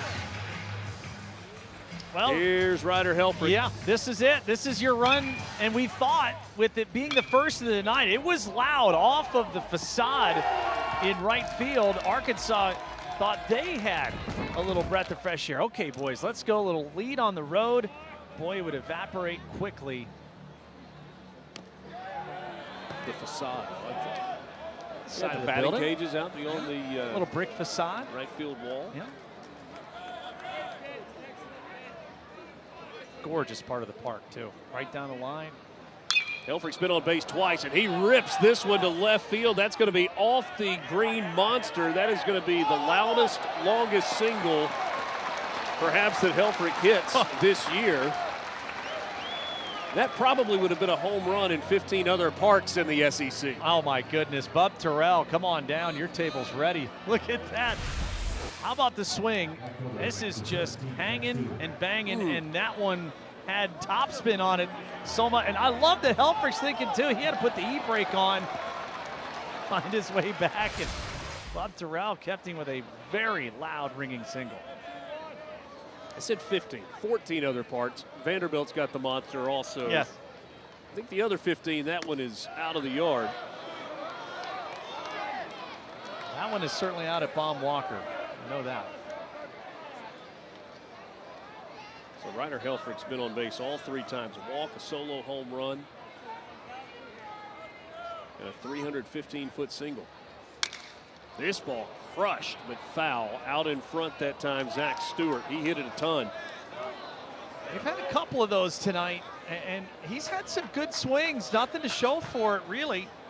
At the one hit, the single, but some loud outs, or at least some loud foul balls.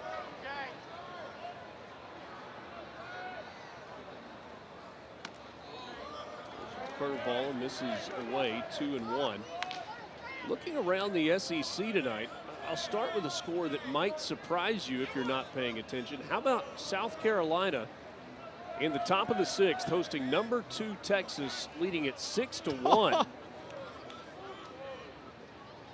We have the nation's potential best starter on the mound tonight, too, for Texas. Ruger Riojas lasted 3 innings, gave up 8 hits and 6 earned runs with 4 punch-outs and 2 walks.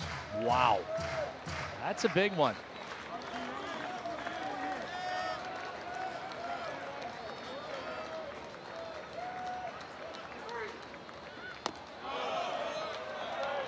That's a great at bat from Stewart here. Again, if anything, still driving some pitch count up. The long sit down here from The offensive inning for Auburn, is that trickling in a little bit now to Andreas Alvarez? Could be seeing some stirring in the Auburn bullpen here soon. One down in the inning. Helfrich at first. Zach Stewart, the full count pitch. It misses outside. That's ball 4. And Arkansas has first and second with one down in the inning.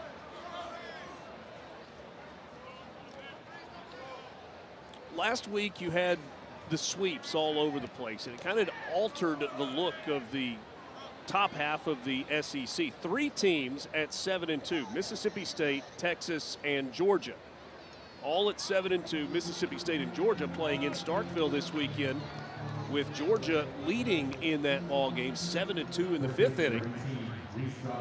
There have been questions about Georgia, their home park. They are so offensive at Foley Field. Will that travel? It is traveling tonight for the Georgia Bulldogs.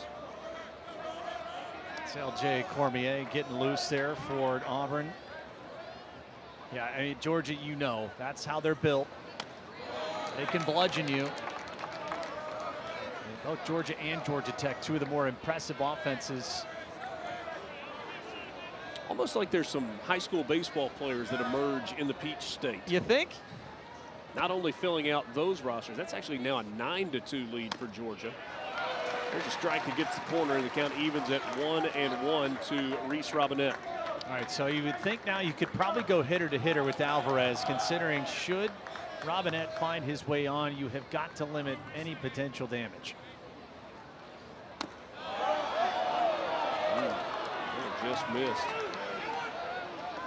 92 pitches, been incredibly reliable as far as a strike thrower, and I think he has made some even larger strides tonight, especially his first and second time around the order. When you look at Auburn's pitching staff, they think they are close to getting a pretty key piece back.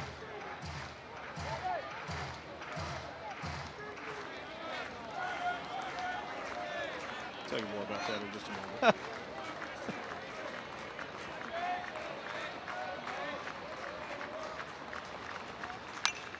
This one fouled away. Still 2-2. You're referring to the old Griffin Graves? That would be who I am referring to. Indeed. What in and it's an embarrassment of riches when you think about where their overall staff is right now, just from the dominance, one of the lowest ERAs as far as a pitching staff in the country, and a potential top flight arm making his way back sooner than later. Graves, the left-hander out of Jackson, Tennessee. This ball hit through the right side of the infield past Rembert. Base runners will go station to station, and Arkansas has them loaded with still just one down in the inning. The leadoff strikeout of Kojal. Since then, single, walk, single. Graves has been a starter. Plan right now for Butch Thompson, because he's not built back up to starter stamina, is to have him out of the bullpen, and then they'll kind of work their way back and figure things out later in the season. But when you look at what Andreas Alvarez has done tonight, now with a career high 95 pitches, he's thrown 19 in this inning. Feels like a teachable moment here. At some point you gotta find out. And this kid has earned probably the opportunity here. I wouldn't go much farther, because you certainly don't want the Razorbacks catching a second win.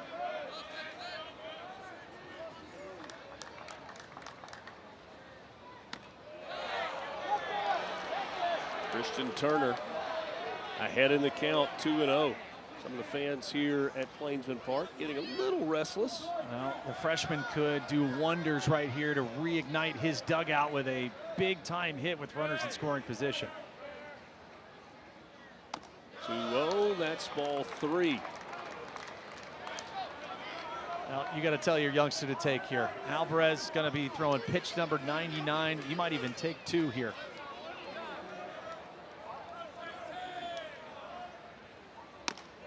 There's a fastball for a strike at 93. Alvarez was 94, 95, 96 early in the game, so not much drop off in terms of velocity. I mean, going as far as he's gone, career highs right now, digging a little bit deep in the legs for sure.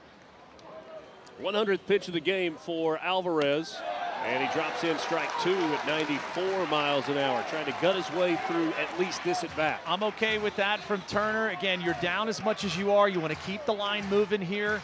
Alvarez, you work really hard to find your way back. Best bullet right here. Empty the tank. Arkansas with the bases loaded and 1 out. The full count pitch. Strike 3 called. A fastball right at the knees over the heart of the plate. Gutsy.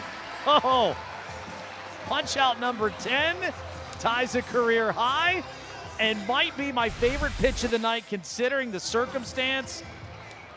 Look at the outstanding pitch presentation as well from Chase Fralick. And yes, sir, Mr. T for 11 that one.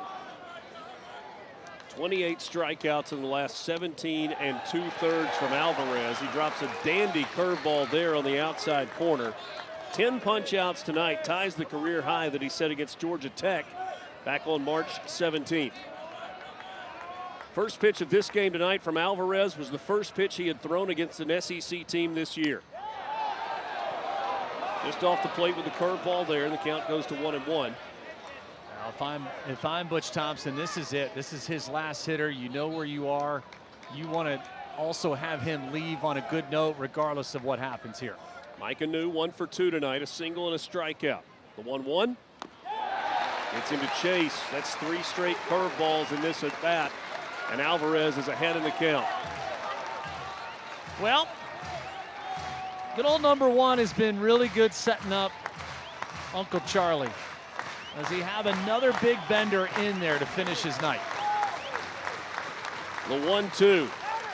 It is another curveball. This one backhanded it short by McCrane. The throw across in time. Arkansas leaves them loaded. Razorbacks with a chance to climb back into it, but Alvarez shuts the door as his night likely comes to an end. What a battler on the mound tonight for Auburn. Tigers in front, 8-1.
What a night for Andreas Alvarez, getting his first start of the season against an SEC team. He ties a career high with 10 strikeouts, couple of walks, a lot of handshakes and high fives in the dugout for Mr. Alvarez. Well, deserved the opportunity. Butch Thompson told us he's been imploring his guys to pitch through the zone. I don't know how much more you could ask of the young right-hander. Spectacular effort in 6 outstanding innings. And worked himself into a mess in the 6th inning as Arkansas was trying to climb back into this game. Gave up a 1-out single, then a walk, then another single to load the bases. But he got a strikeout and a ground out to end the inning and end his night. Arkansas going back to the bullpen, bringing the freshman from Springdale in, Luke Corneliuson. Corneliuson making his 4th appearance of the year. Going to be just about a fastball curveball change, but primarily that 4-seamer and the curveball as well. Fourth pitcher used tonight by Arkansas. Gabe Gackle, the starter, goes 4 innings.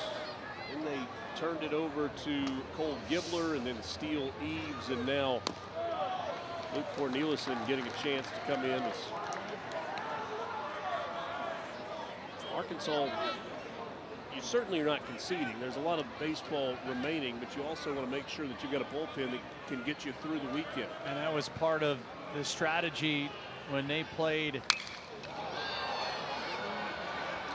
Rembert hits this one high to right field. When they played Missouri State on Tuesday, you know, you've got to strategize a little bit and say, okay, who do we feel if we're in a spot that's close? Do we want to send our usual A-teamers out there, or are we going to hold some resources back? They decided to do that. Tonight, an easy decision is you don't have that opportunity being down 7. Let's put it fairly, though. I mean, this Razorback offense had plenty of opportunities. They're 1 for 11 tonight with runners on. It wasn't for lack of chances. They just have not been able to come through. 1 for 7 with runners in scoring position of their own accord. And 8 left on base through 6 at-bats tonight for the Razorbacks. Here's Bub Terrell. Couple of hits for Terrell. He's got a double and a single, and he takes a strike at the bottom of the zone there. What a good pitch that time from Luke Corneliuson. Every Auburn Tiger in the lineup has a hit tonight, and 7 of the 9 in the order have scored. That is the elixir right there.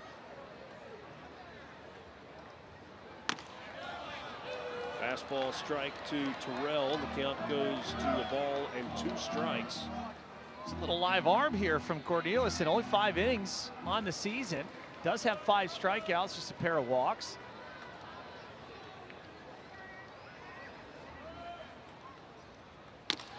Strike 3 called. Terrell goes away looking for the second out of the inning. ESPN is the home of the women's Final Four. Tomorrow night, South Carolina meets UConn in a battle royale. That's at 7 Eastern. Then it's Texas and UCLA. Battle royale round 2. Final Four pregame special from Phoenix begins at 6. We'll also have a special courtside presentation of both games on ESPN and the ESPN app. Guevara takes low and away for ball 1. 6 series that have gotten started tonight. No finals yet.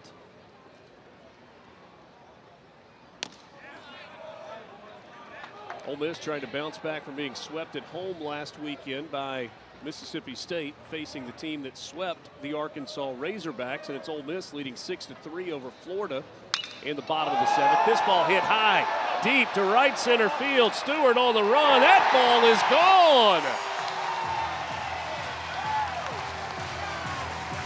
Eric Guevara goes the opposite way for his 5th home run of the year. It's a solo shot, and it's now 9-1. Auburn Tigers in front. Now they are flexing now, and if you are a fan of triple-digit exit velo and high intensity, how about 109 off the bat? Oppo Taco incoming to the student section in right center. Splash landing to make it 9-1 Tigers. Oh, and he caught it out there. Well done. Swing and a miss for strike 1 to Eddie Madrigal. He's been on base twice, a single, a walk, and a strikeout. Yeah, that's a sign of a guy who felt good about everything on that swing. This ball hit high into the air to center field. New jogging in. He'll make the catch, and that ends the inning. But a solo home run for Eric Guevara, his 5th of the year, makes it 9-1 Auburn.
That's 12 hits and an error tonight for Auburn, 1-6-1 for Arkansas. Both teams trying to snap 4-game losing streaks. It is time for us to take a look at Jensen's stock report. And no, we're not talking about the price of a barrel of Brent crude. No, we're just looking at the teams you'd want to invest in. How about Texas, Mississippi State, and Georgia? Your blue chippers, ones that'll give you a great rate of return. How about some preferred stock, though? Oklahoma, Alabama, Auburn, Florida, a chance to go higher. And then are you bullish or are you bearish? Arkansas, not looking so good. A&M, maybe. Kentucky, Ole Miss. It's going to be interesting to see right around the midseason point schedule-wise, but just getting through the first third of the SEC weekends. Coach Thompson has gone to his bullpen after 6 innings of 6-hit, 1-run baseball. You get a look at Dave Van Horn also making a change with a pinch hitter here for the Razorbacks. Give you the hitter first quickly. The Razorbacks going with Alexander Peck, the freshman from Franklin, Tennessee.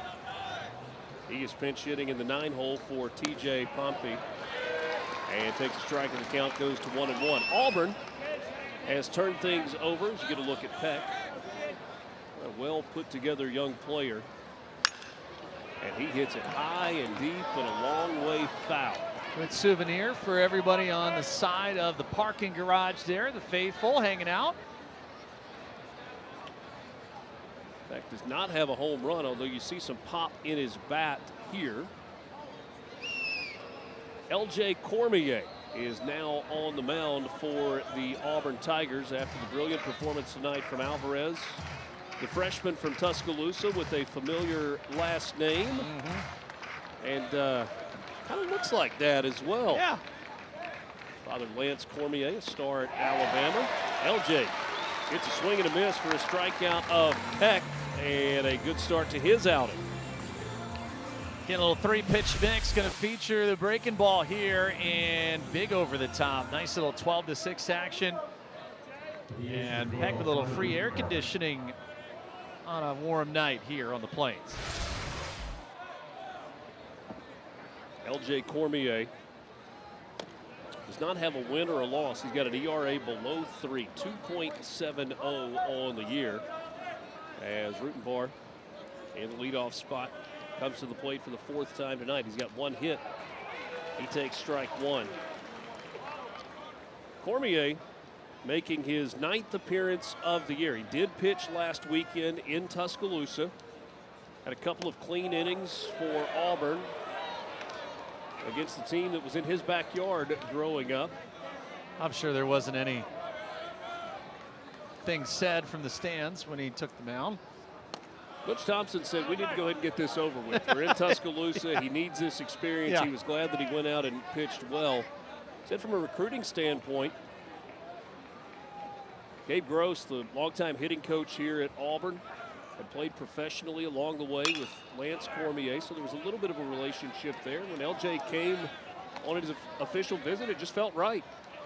Sometimes all you need, depending on if you are going into the Lions' Den or you are on the opposite side of where you grew up.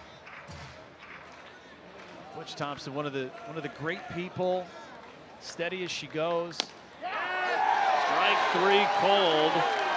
Rutenbar thought it was ball 4. That's back-to-back strikeouts for LJ Cormier out of the pen here in the top of the 7th. Well, you get the high release point, little high 3/4, and when you're throwing that kind of dart downhill, that is going to be tough to pick up. 12 strikeouts from Auburn pitching tonight, and a couple from Cormier to start his evening.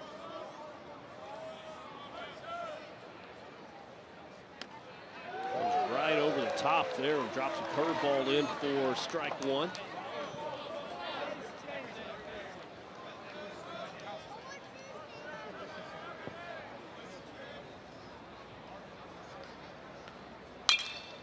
This ball hit high in the air to right field. McCrane going back. He's going to settle shy of the warning track. He'll make the catch, and it's a clean 1-2-3 inning for LJ Cormier out of the bullpen. Time to stretch at Plainsman Park.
You're watching the SEC on ESPN, a Thursday night, a beautiful Thursday night in Auburn, Alabama. The home crowd has had plenty to cheer about as Auburn has exploded for 9 runs, all in the middle third of this game. Got on the board in the 4th inning to tie it up, exploded for 7 in the 5th inning, and then the solo home run in the 7th inning as well.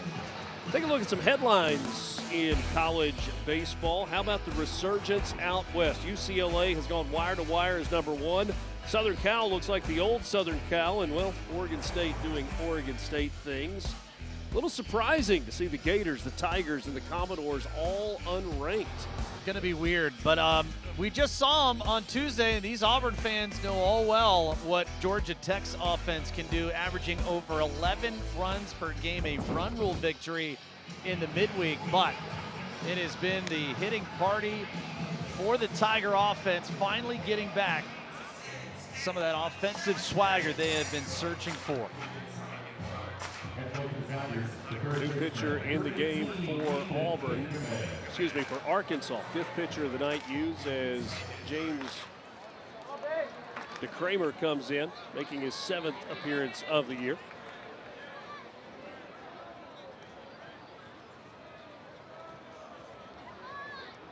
DeCramer looking for outs, and he delivers high for ball 1 to Ethan Bingaman. Couple of changes defensively for Arkansas. Robinette flips across the diamond. He's now at 3rd base.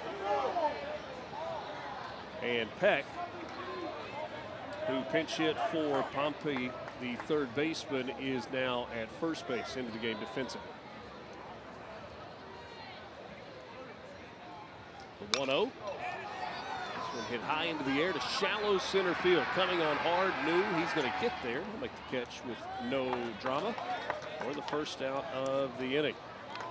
This Razorbacks pitching staff has been good for much of the year. Last couple of games, a little different story. No doubt. And again, you're going to take your lumps at some point each year. Each team goes through it. It's how you adapt and overcome. Well, Missouri State, nothing to kind of sneer at, all right? One of the great up-and-coming programs, a team that has been a force in the midweek for some of the big Power 4 schools. Tonight wasn't necessarily fairly regular in the postseason. Correct. As well. Yes, and when you look at where Auburn was, we know they can pitch. They've done it all year. They've gone in spurts hitting-wise. And do you let a weekend define you? And hey, you never want to get swept by your arch rival, but does that end up kind of overlapping into feeling like, whoa, something's got to change? You got to kind of keep it small and mentally stay in the moment. Well, Butch Thompson told us, we were a single in game 2 against Texas in the bottom of the 9th inning, from winning the first 2 in that series, taking the series, and then people, at least from an outside perception standpoint, are saying, wow, is this the number 2 team in the country?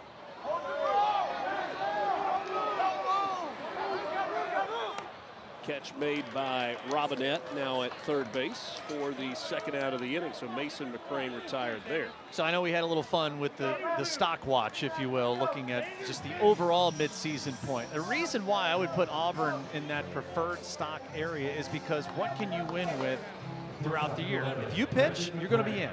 They have got that, and then they're going to get a lot more of it. You get reinforcements as you move through this second half. I thought it was great when Butch Thompson said, I kind of talked to the boys and said, hey, he self-admittedly said, I'm not the most tech-savvy person, okay? But he holds up this HDMI cord. Which, if you know Butch Thompson, is the least surprising thing that could come out of his mouth. He holds up this HDMI cord with a piece of tape in the middle of it and says, boys, this is where we are in the season. We got this much more to go. And hopefully it's a lot more.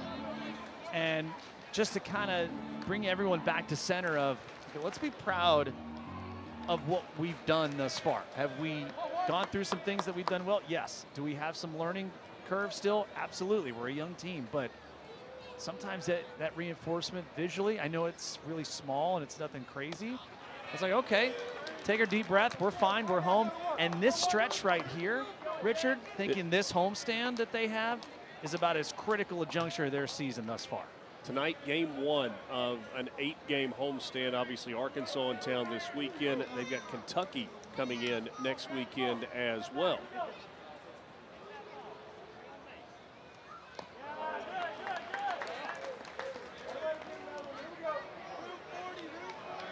Kramer, 5th pitcher tonight used for the Razorbacks. That's Bristol Carter waiting for a turn. 2 outs, and Brandon McCrane dealing with the bases empty and a 2-2 count.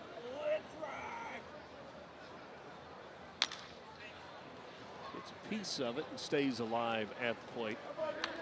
Talk about it, 6 games happening in the SEC.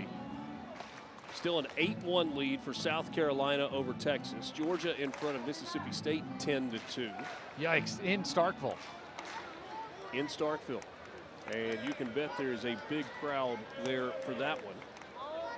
Vanderbilt and Texas A&M have had a wild game tonight at Bryan College Station. Commodores in front 9-8. That tracks. Chopper picked up by the catcher. Wow. And a throw from Helfrich. Boy, he played that beautifully. Oh. That's an All-American play right there. Ryder Helfrich doing all he can to try and keep the Hogs alive. Defensively, fundamentally sound, beautiful throw, but it's Auburn leading it 9-1 after 7.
One of the greatest athletes to ever live. Oh, yes.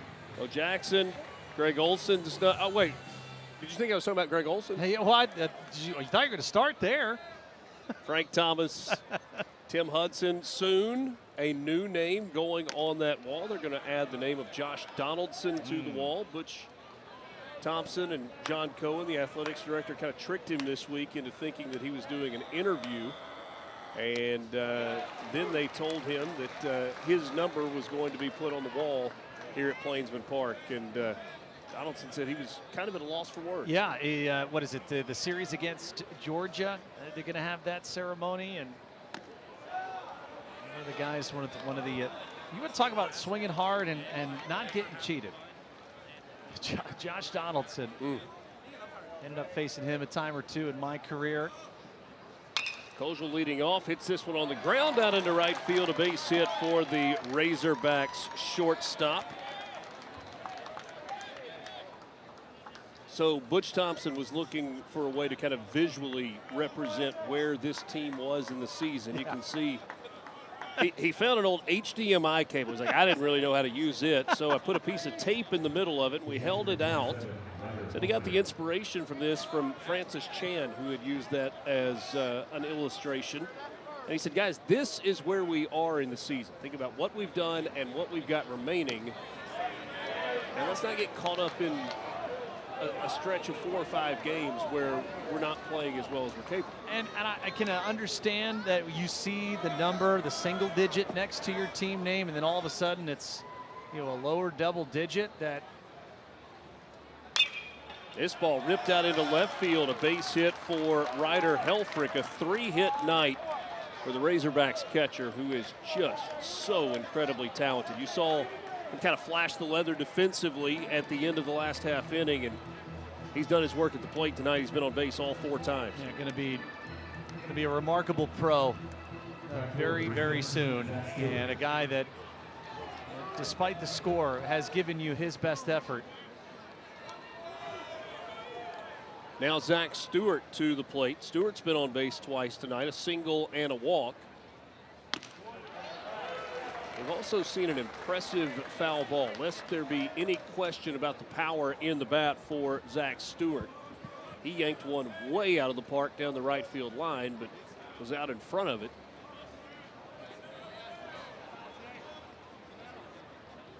Razorbacks down to their final 6 outs, but trying to not go quietly. And I guess I'm curious, regardless of the outcome of the game, can Arkansas build momentum toward game 2, toward the rest of this series, if they're able to kind of get something going late? No question, and that has to be the goal.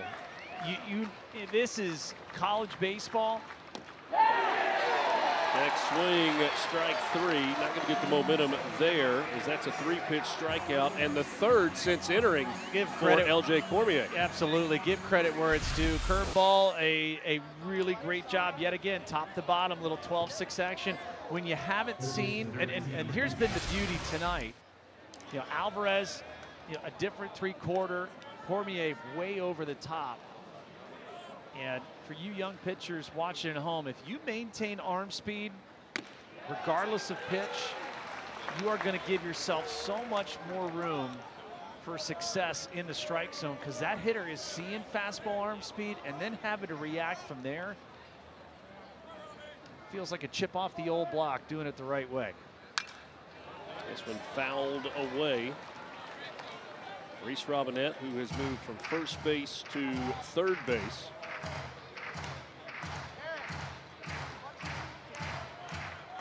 Arkansas started conference play with a home series win against Mississippi State, a walk-off in game 1, 5-4.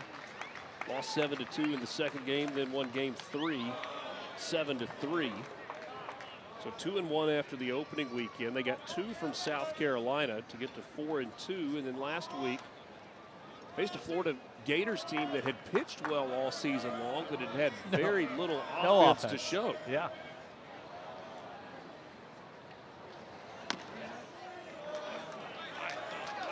But yes, to roundaboutly answer your question, yeah, I mean, you can never just kind of lay down here, because you don't know if an error, misplay ultimately is a spark. I just think if you're going to go back to the hotel tonight, you want to have something positive to hang your hat on. Robinette down on strikes after 2 singles to start the inning. Back-to-back punch-outs for Cormier. So what's coming up? Obviously 2 remaining in this weekend series on the road. You look ahead. 4 of the remaining 6 opponents ranked currently in the top 25. A couple of weeks ago, Ole Miss was in the top 25 before a rough weekend last weekend. You really can do that, though, with 16 schedules. Oh, it's going to be hard for the next 6 weeks. Yes. Also called the SEC. Back-to-back singles and then 3 straight outs. We go to the bottom of the 8th.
Just when you think you've seen it all, you're reminded why this is the greatest show on dirt. How about a game-ending home run robbery? Thought it was gone, not so much. Georgia, that was in Game 3 against Tennessee.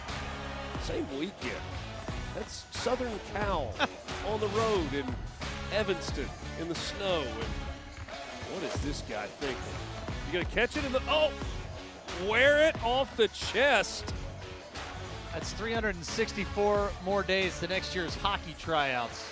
Those Pitchers are dumb sometimes. What are we doing? Those of you that know the Happy Gilmore reference, that's it. Or just full moon or near full moon. I don't think we can see the rocket Artemis, yeah, I don't making think its way around the moon yet. We just got word they are doing a burn. So we'll see what, if we can see it, we'll let you know. Carson Brumbaugh, the freshman from Edmond, Oklahoma, right outside of Oklahoma City at 6'3", 215 pounds, making his first appearance. Yeah, and welcome to it. And, you know, as you kind of alluded to before, can you create some momentum? Well, these kind of situations, sometimes you're going to get guys that are doing some cleanup duty, but it's an opportunity. Take advantage of it. Show what you're made of. It's these kind of chances that will define you and give your coaching staff something to think about down the road. Bristol Carter, top of the order, leading things off. The count goes to a ball and a strike on Carter. Been on base a couple of times, had a double back in the third inning. Walked and scored as part of that 7-run fifth inning. That is the difference in this ball game. It was a 1-1 game. Walk, double, walk, single, single. 2-run single, and then another, and then an RBI single. The bottom three in the order for Arkansas. Bingaman, McCrane, and McCrane drove in 5 of the 7 runs in that fifth inning where Auburn blew it open. I think more than anything, too, we talk about runners in scoring position stats, usually not really misleading. And, you know, tonight is just one of those aberrations that you could see, but I think it's about how that inning transpired. They didn't just do 1 or 2. It was piling on. It was taking advantage of mistakes. That's an inning that you put on film for your hitters to say, fellas, that's how you do it. Outside ball 4, and about as much drama as you're going to get. Carter takes all his gear off with authority as he jogs down to first base. Come on, give me something to hit. All right, so leadoff hitters. Auburn's had the leadoff man on now 5 times in the ball game. See what they've done with runners on, with runners in scoring position, and such a contrast to what you pointed out a number of times tonight. Auburn was 2 for 20 with runners in scoring position last week against the in-state rival Alabama. And they lost 2 of those games by a run and 2 runs. 10-run ruled in game 1, 11-1, but then lost 3-2 and 3-1 in the next 2. And I think that speaks to, again, overall, when you look at the makeup of this Auburn team. Yes, are they young? Sure, but when you can pitch, again, you're going to have a couple of the outliers. But they're going to be in every series. You get kind of starting pitching. Andreas Alvarez, first SEC start of the year, gets his chance, ties a career high in strikeouts. You get your ace in Marciano tomorrow, chance to win a series. Remember, they came into tonight, 12 of their last 13 series, they've won. That lone series loss was a couple of weeks ago against Texas. And 1 or 2 plays, this could have been the last 13 straight. Yeah. Back-to-back swings from Chase Fralick that say, I'm hungry and I'm ready to leave. Plays off the pitch there. 2 balls and 2 strikes. The 10-run rule is in effect in every SEC game in the regular season. By contrast, you look at Arkansas again entering tonight. Last 10 meetings head-to-head. Arkansas had been 8-2. And they had won 6 straight head-to-head series against Auburn, including 3 here at Plainsman Park. Well, barring something unforeseen, Auburn's going to have a chance to end a lot of those streaks come tomorrow night.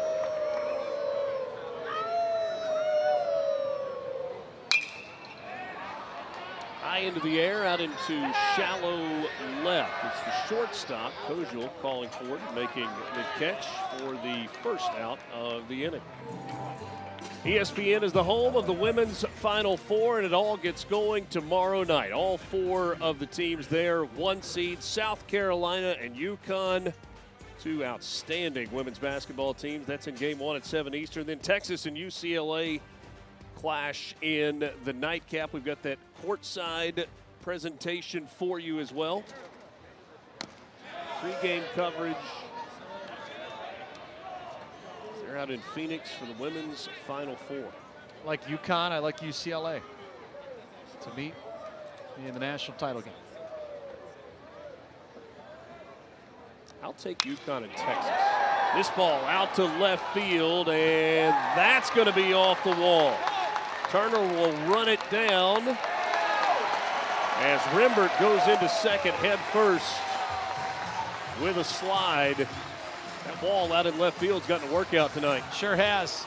Some new denting from a lot of loud contact as Rembert collects his 100th hit in his career. Look at this. Again, elevated in the middle of the zone. Backspin that one out there, and well, Auburn a chance. Bristol Carter came around to score on the play. It's 10-1, and Bub Terrell takes that one inside. That's going to allow Rembert to move up 90 feet, and Auburn now 90 feet away from an 8-inning walk-off win. When I think about where we were through the first 3 innings, Gabe Gackel, Andreas Alvarez looked like we were going to have ourselves a pitcher's duel. And the unraveling in the 5th inning from the Arkansas pitching staff. Bub Terrell, a couple of hits in the night. He's got a double and a single. He scored 2 runs, and he's ahead in the count here. 2 balls and no strikes.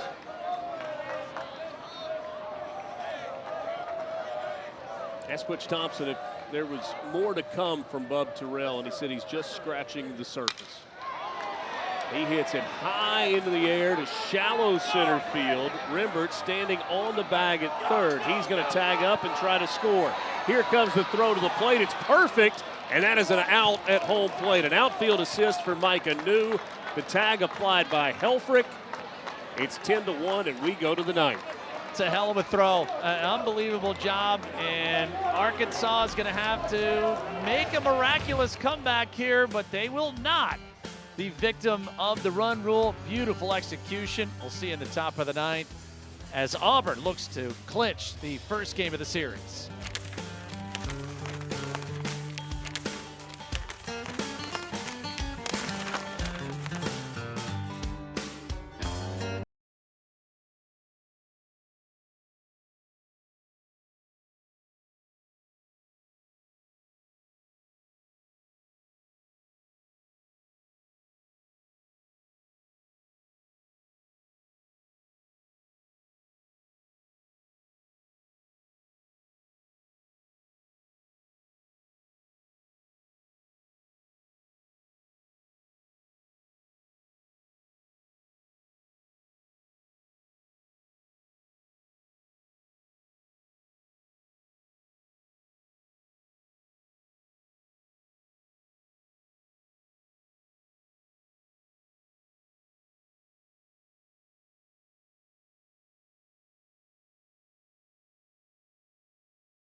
We go to the 9th at Plainsman Park, where Auburn is in control against the Arkansas Razorbacks, leading it 10-1.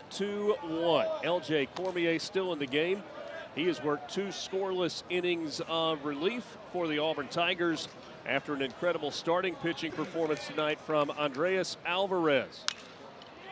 First pitch, or the first at bat, grounded to third, the throw across, and Auburn is 2 outs away as Micah New is retired. We looked earlier at the upcoming schedule for Arkansas. This is what Auburn's got coming up. It is as big a gauntlet as you could face. Again, this series against Arkansas marking the 3rd of 9 straight series, as you can see, against ranked opponents. It is, by many measures, the most difficult schedule to date and remaining. As much adversity or as much difficulty as you could face before a potential postseason run, you're going to get everything that could test you. And you know, I think if you're Arkansas now, you throw your ace in Gabe Gackle tonight. Auburn has their ace in Marciano ready to go for tomorrow. You don't want to put must-wins on a second game of the 4th SEC series of the year, but I think it's the way that it feels important. The way that Arkansas has looked, and even coming into tonight, both these teams felt like they needed a series win. Alexander Peck goes down swinging for the second time. He's faced LJ Cormier. That's 1 trip through the order and 5 punch-outs for Cormier, on the heels of 10 by the starter Alvarez. That's 15 total by the Auburn staff tonight. I believe that is 3 shy of tying the school record this season. Oh, it is? Yeah, 18 this season in a game. We were texting with George Nunnally earlier, the media relations director for Auburn baseball, and he said, guys, we've got a long way to go to get to the school record. Well, I don't know this. I'm not looking at it, but I would not be shocked if Tim Hudson was involved with the school record. I would say that's a smart wager right there for sure. Well, Auburn is poised to go to 6-1 when Andreas Alvarez takes the mound. As you see, Timmy Hudson's retired 15 right there. And now Auburn a strike away from a Game 1 win and snapping a 4-game losing streak. Swept,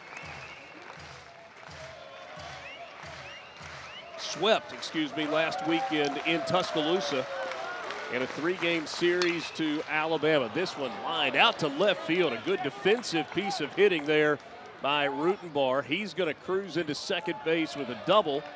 And Arkansas says we're not done quite yet.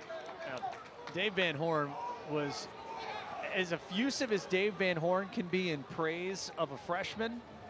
He was really complimentary of Rutenbar when we talked with him today. Average now up to 380 on the season. Just a nice compact swing. And again, you're looking for things positive, reinforcement. There's not been a lot of it for Arkansas to hang their hat on tonight. That's going to be the challenge for them when they take the field tomorrow. Nolan Sousa 0 for 4 at the plate tonight. Put the ball in play all 4 times. Ground out, fly out, soft line out, and another fly out. It's a Razorbacks team that is searching for answers right now, on the verge of losing their 5th in a row.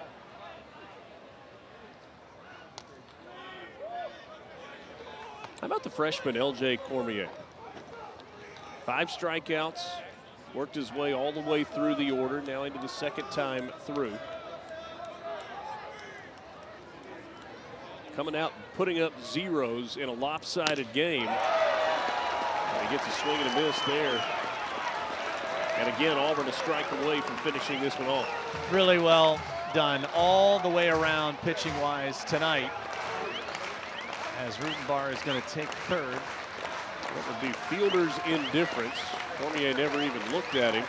Somebody covering the bag at third. Fouled off, and we will do it again. Well, if you're Butch Thompson and you're Auburn, you have got to feel really good about one of your young phenoms, and Andreas Alvarez, the way he pitched. Cormier going to get you the bulk here to finish up. We are poised to be set for a potential series clincher tomorrow night. Down low, the count now 2-2.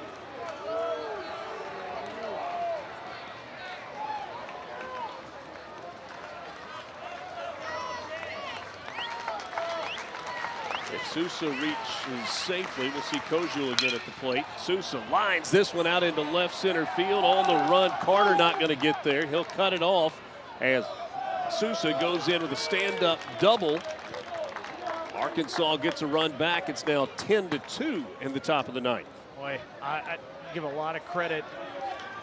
Carter was humming into the gap to try and limit Sousa to a single. Look at this, just fastball and, serves it right out there.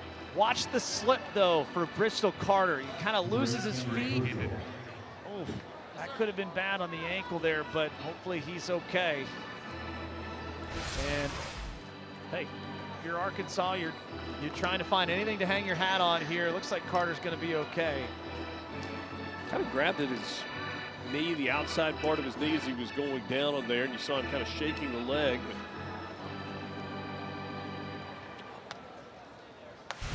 all right, so after he slips, let's see him get up here a little bit. A little ginger. It's the last thing you need. You're leadoff hitter and center fielder, and you're up 8. Well, you appreciate the effort.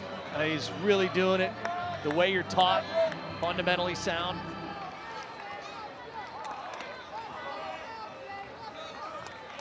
Back-to-back doubles here with 2 outs in the top of the ninth for Arkansas off of L.J. Cormier. He gets a swing and a miss from Kojul. Cam Kojul 1 for 4 tonight, had a single in the 8th inning.